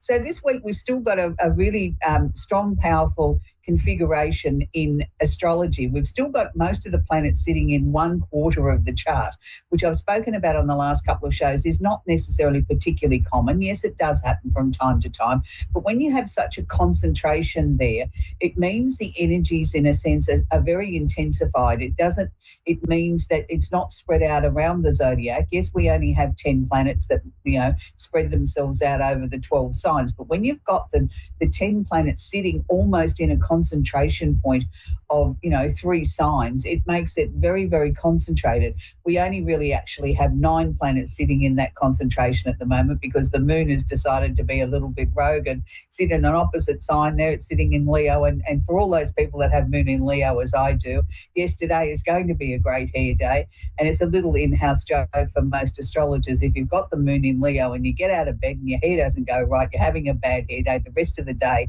does follow suit, that you're not having a good day. So it's really important for people in the moon in Leo and people that are Leos that they have a good hair day. So anyway, getting back to the more serious side of astrology, we have Venus, the planet of love and affection, or the things that we love to do in our lives, is holding hands or conjunct Saturn, the planet of discipline, structure, the thing that gives us the stickability in life. And we all need that structure in our lives from time to time to be able to achieve our goals, to be able to see something through to the end, or just to give us that determination, or sometimes that lovely word called stubborn, to make us sort of really stick to something and finish something. I'm, quite a stubborn person. When I make my mind up to do something, there's not many people that can make me change my mind. And I like that, because I feel then that when you've made your mind up and you're determined, you will see something through to the end, no matter what's thrown at you. And sometimes that can be a virtue, not necessarily a hindrance. So both of these planets are sitting in Pisces at the moment. Now, with Venus in Pisces, it means that we have to be very careful, and I'm talking about all the 12 signs here. If we're attracting new love in our life at this point in time, we have to make sure that we haven't got the rose-coloured glasses on, that we really do take those off and really sort of look at the person for who they are, what they stand for, how we can sort of relate to them. Is this the right relationship for me? Is this the right connection? Is this the start of something really beautiful, of, a nice budding romance that's starting out on a completely different foot to any other previous relationship? And sometimes we need to look for differences like that. We need to find something fresh and new and innovative, because previous situations didn't work out, and they didn't work out for a reason or a number of reasons. So this time, yes, we do need to be looking for something fresh, innovative and new. But we also need to make sure that we're not deluding ourselves, and we're not looking through rose-coloured glasses or rose-tinted glasses, seeing only what we want to see and not really the reality. So with Saturn sitting here conjunct or holding hands with Venus, Saturn comes along and is a little bit like devil's advocate. You're really sure you can trust that person? You're sure they're telling you the truth? They're sure they're doing this? You're sure they're doing that? And it's like you got to go, yes, no, hang on a minute, I'll give that a little bit more thought. So it's a really good balance there for anybody that's looking to start a relationship, or anybody that's just met somebody, that's finding somebody fascinating or interesting and you want to get to know them further.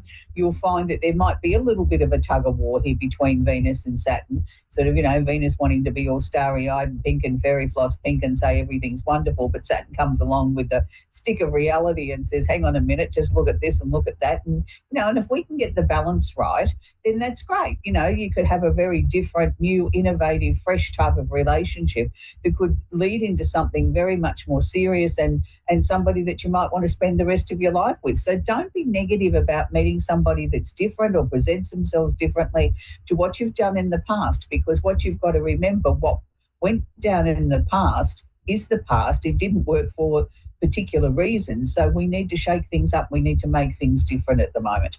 Still continuing on the Pisces theme, happy birthday to the final few days of Pisces. Tomorrow the sun will sort of actually move into Aries. So it is the final couple of days here of the Pisces energy. So for those late Pisceans, happy birthday. Enjoy your time of the year. Enjoy your time to shine.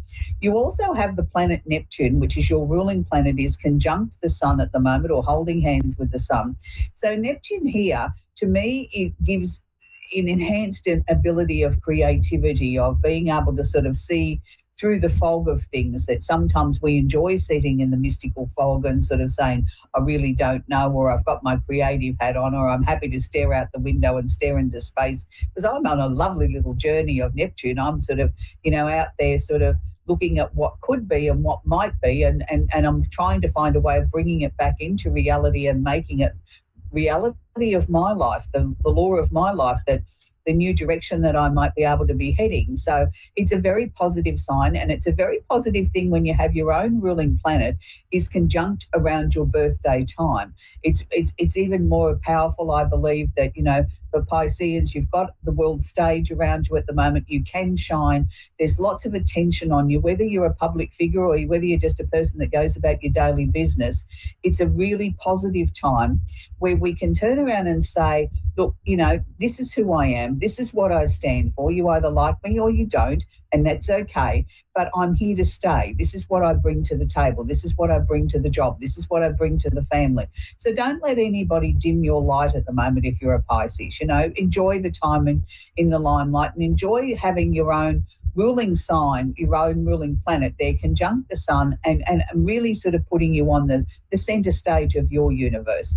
So I spoke about briefly the moon sitting in Leo, and it is at the moment, and the moon's just doing his little dance around in Leo and having a good time. And anytime we've got the moon in Leo, it's sort of emotions are always animated. The Leo energy is wanting to roar like a lion. So emotional situations can be a little bit tricky at the moment, no matter what your star sign is. So, just make sure that you've got your listening ears on you. Don't overreact. If somebody sort of treads on your toes a little bit, smile sweetly and try and find a way around that. that it's not necessarily going to annoy you or upset you, that you can sort of laugh it off and think, oh, they're a bit silly today, you know, fancy coming in here ranting and raving and jumping up and down over something so trivial. You know, find a way to diffuse the situation. Now, I'm going to go on to a part of astrology that is known as the karmic parts, or parts of known as the North Node, which is not a planet, and also Chiron, which is not a planet, but we look for as astrologers in a chart where we need to heal. It's called the wounded healer. So at the moment, we've got a fairly major configuration going on here that's going to affect the whole 12 signs. Yes, it's going to affect Aries, Leo, Sagittarius, and Libra more intensely, and then it sort of peters out and waters itself down as it moves through the other signs. But it is very important. We all do need to take notice of this, and it affects each and every one of us. So please put your listening ears on now. The North Node is showing us the way forward. Now, the North Node is karmic. It shows us where the karma is that we need to fix, or where we're sort of aiming to be in this lifetime, that we need to be sort of aiming to achieve this point. Now, the North Node is conjunct or holding hands Mercury. Now, Mercury is the planet of communication. Mercury is where we sort of communicate, whether that be in voice, whether it be in text message, emails, snail mail, whether it's just through a song or sort of writing some words down or whatever it might be. It's whatever form of communication that you are currently using at this second, or at the time that you're working through something. So the North Node is trying to show us the way forward, showing us where we need to be, how we need to achieve something, what is the highest point that we can be getting to in our form of communication at the moment. Now, Mercury is also holding hands or conjunct Chiron, the planet that I spoke about, unofficial planet I spoke about earlier, the wounded healer. Now, Chiron is asking us to heal. Chiron is asking us to try and heal what ails us. Now, this can sometimes be on a karmic level, it can be on an emotional level, it can be on a subconscious level, and it can be on a physical level. And it can be all of the above tied in together. So the North Node is showing us what we're aspiring to. Mercury is telling us the way that we can achieve this is by communication, is opening our mouth, having a conversation, sharing what's on our mind and in our hearts and in our souls. And by doing this, we can then start to heal ourselves and heal those around us. Now, interestingly enough, this energy is sitting in Aries. So it's the first sign of the zodiac. It's where everything begins. So the Aries energy is about me first, and did I tell you about me first? Now, it needs to be that way because it's got to motivate us and it's got to show us, it's got to lead us into moving forward.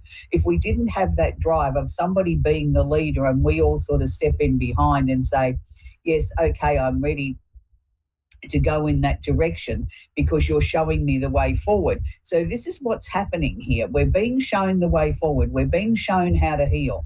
We're being shown that we can do that through good communication, that we need to communicate. We need to be aspiring to be the very best person that we can be.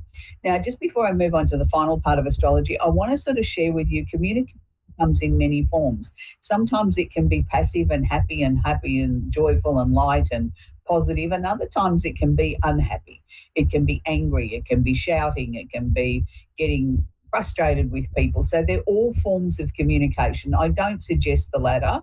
I do suggest the first one of trying to be happy and patient and kind and put your listening ears on and listen to what the other person's got to say. And remember, they're healing also. So it's a two-way street. So be very, very careful of that. It's going to be very intense as we lead up to Easter. So make sure it doesn't end up being, you know, as we affectionately sort of say here in Australia, that, you know, when the family get together, out comes the, you know, the bad jokes and the family fist fights out in the backyard. You know, we don't need to go to that extreme. And I mean, I'm being a little bit tongue in cheek when I say that. But yes, I mean, a lot of families do have things that, you know, surface at, you know, special occasions like birthdays, Christmases and Easters. And, you know, it's a time when we need to be very aware of that. Finally, I want to talk about Jupiter, the planet of expansion and opportunity, is conjunct or holding hands Uranus, the planet of unusual and unexpected opportunities that happen very fast. It's sitting in Taurus, so yes, it's going to affect Tauruses, Virgos and Capricorns and the opposite sign of Scorpio, but it's also asking you to sort of be very careful here in what you're sort of wishing for. If you're trying to bring expansion and opportunity into your life, make sure you're doing it for the right reasons, because Uranus will only bring good fortune if it's for the right reasons. Uranus will take good fortune away from you if you're doing it for the wrong reasons. So make sure that you're being very aware of what is actually sort of going on in your life, that you're doing things for the right reasons and not necessarily for selfish or destructive reasons against someone else. So we're going to take our first caller, which is Anne in Port Charlotte in Florida. Are you there, Anne? Yeah, I'm good. How are you? I'm good, thanks, sweetie. Do you have a question I can answer for you, Anne? Yes, I'm looking for Samantha. There's a spirit around me. You should spell it. It's Samantha. I don't know her last name, but I need her parents' name and her last name. Oh, sweetie, that's something I can't answer. We're not able to tune in and get people's last names, telephone numbers and addresses. That's not what psychics are able to do. And if they were able to do it, we wouldn't be doing it in this format anyway, broadcasting around the world. What I can say to you is that I do feel that there will be some way of finding out some information about her, and I don't think it's that far away. It's interesting because at the moment I feel that she's trying to stay away from anybody finding out where she is. It's sort of a time where she's needed to sort of sort herself out, to sort of look at what's going on in her own life, and she needed to be AWOL here for a while. So it's not anything that you've particularly done wrong or anything like that. She will surface again. I feel she'll be the one to reach out to you. I don't think it's going to be too far away. I'm sort of picking up within the next 6 to 8 weeks. It's something that she needed some space. She needed some time to sort of sort through things. And it wasn't just directed at you. It was directed at the whole of her life. It was like, I think she shut herself down and moved away from a lot of people that were very important in her life, because at the moment she needed to regroup. She needed to find out what it is that she's looking for. So without going into too much detail, did the two of you have a little bit of a disagreement, did you? No, she's dead. She's what, sweetie? She's dead. She's passed away. Is that what you're saying? Yeah. Yeah. Okay. Well, I'm very sorry to hear that. There will be some sort of contact, though. There's some sort of news. There's something coming in the next 6 to 8 weeks relating to her. Was there some sort of... I keep being shown some sort of disagreement, and I don't know how to tie this into this. It was sort of like something that was left unsaid, or something that was said that shouldn't have been said. There's something there. Something about the children being fed? Her children being fed? Say? No, I said there's something there. There's a message there coming from her. There's something there that is either had a disagreement or something is didn't. There's an argument or something. She keeps sharing with me some sort of argument. Between her and someone else? Well, she's not... That's the only message that I'm being given from the other side, that there was some sort of argument. There will be some sort of information coming about her that will help you sort of come to terms with your loss here. It's coming within the next 6 to 8 weeks, but she was sort of... The energy that she was sharing with me was she needed space. She needed to sort of just not be in contact with anyone. And sometimes that's the person's right when they've passed over, that they need time to come to terms with their own passing. So I hope that's helped you, Anne. We've got to move on. We're going to talk with Deborah now in Stafford in Arizona. Are you there, Deborah? Hi, how are you? Very well, thank you, sweetie. Do you have a question I can answer for you, Deborah? Yes, my daughter has passed, and I am curious as to what she needs me to do going forward as far as bringing the agency that was the reason for her death. It feels like I'm missing something, but I just don't know what. Okay, first off, Deborah, I want to say how terribly sorry I am that your daughter's passed. That must be an incredibly difficult journey for you to be able to sort of get out of bed every day and try and function. I can't begin to imagine how difficult that is. You know, it's just a terrible, terrible loss. the first thing I can share with you is your daughter's fine. You know, I haven't had anybody ever come through from the other side and say to me that they're not happy, they're not fine there. They mightn't be happy to be there because they've lost everybody, but they're usually well, happy. Any ailments that they had here on earth have disappeared. You know, they're fit, they're healthy, they're not in pain or anything like that. Your daughter's sort of sharing with me that you're trying too hard. She's saying, Mum, just slow down. Mum, just take your time. She keeps saying to me, you're trying too hard, that you're... It's not that she wants you to stop, but she just wants you to take a breather and look after yourself. She keeps saying to me that since she's been gone, you haven't really stopped. You've just kept going. And you know, it's like there's nothing left in your reserve tank. She wants you to slow down and start to take care of you. And by doing that, I think then you'll find that you really haven't missed anything. You're ahead of it's like you've turned up at the bus stop 2 hours early to catch the bus, and you've got to sit there and you've got to wait. And that's what you've got to do at the moment. You've got to sit there, you've got to wait, you've got to let everything sort of calm down. And she wants you to start taking care of you.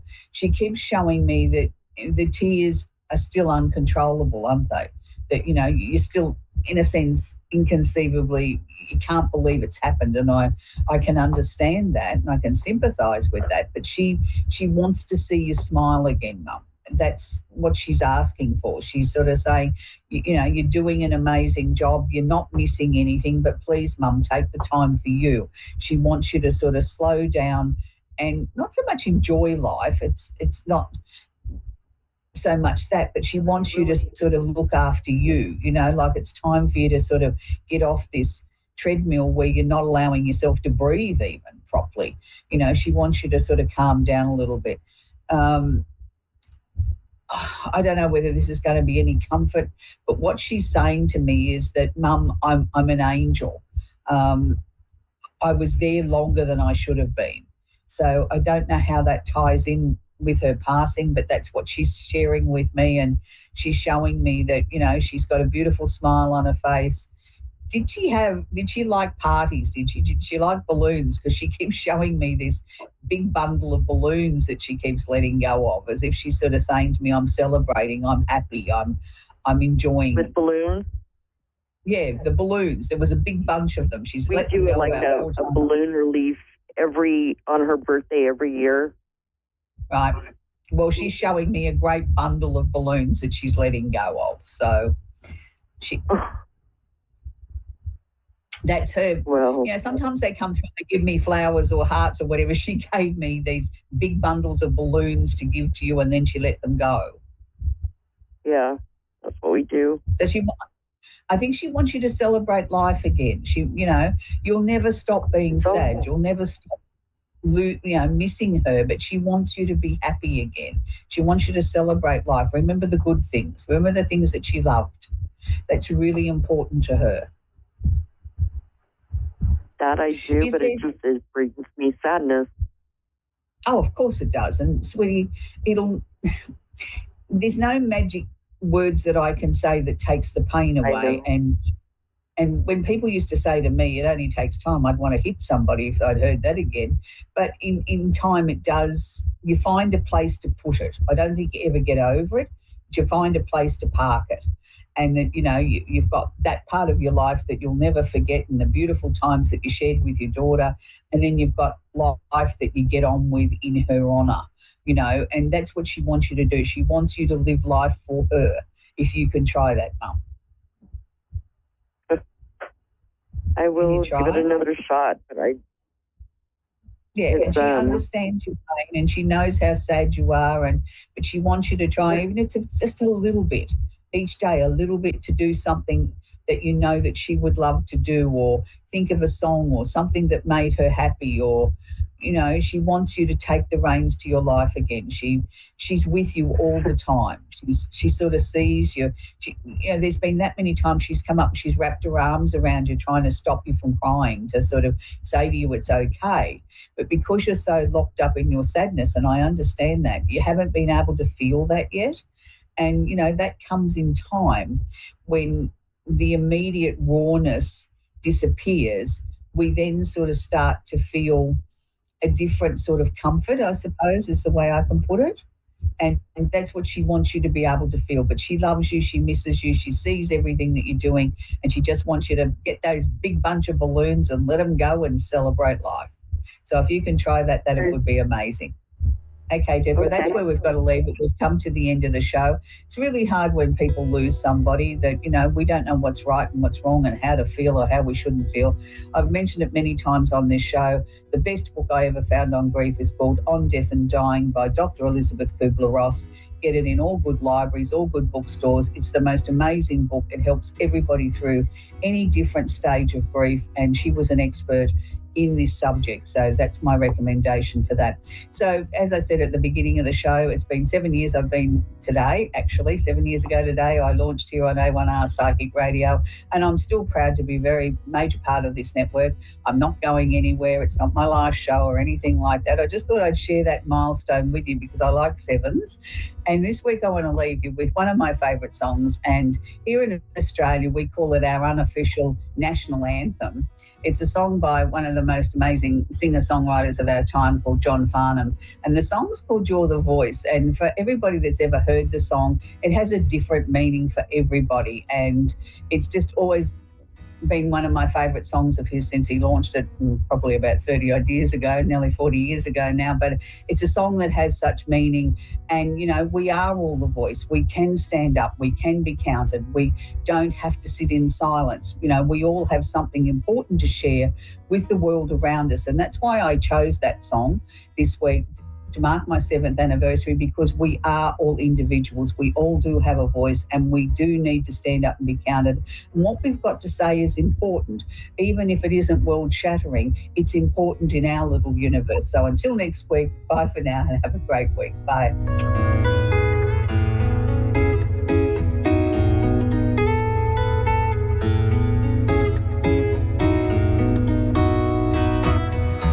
Earth's #1 psychic radio network, and watching Moonstruck TV, Enlightening Television. Welcome. Time for Soulfully Guided with Carmel Ann.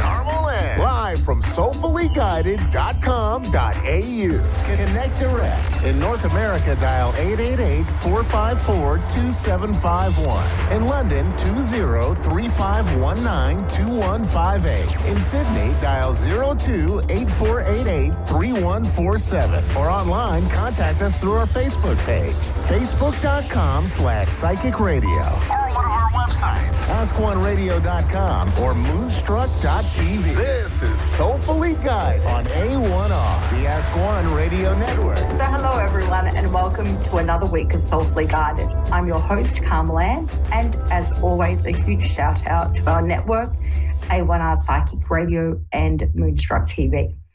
So,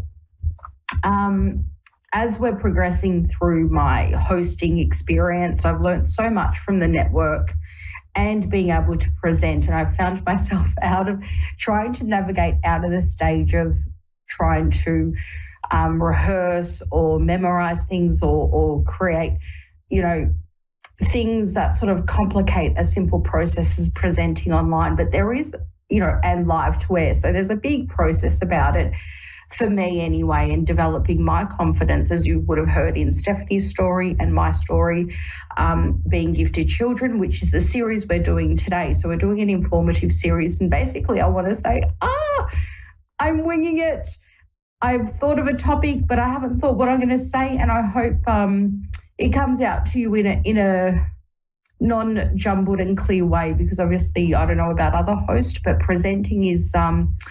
I've learned how to comfortably be outside of my comfort zone. So as we progress through the Gifted Children series, we've provided you with another host experience, which we found similarities and themes between their life and my life, and also differences, which I'll go on to say in future shows. But so...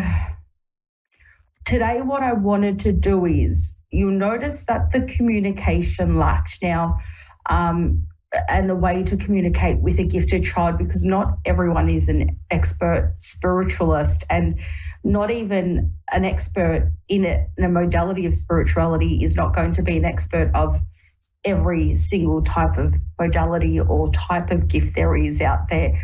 So ultimately, not forgetting you are the expert of your child or the children you look after. And what I wanted to share, so we've given some experiences and some funny stuff, and we'll go on to say some not so funny stuff and challenges and some moments that actually really saved my life. Now, we mentioned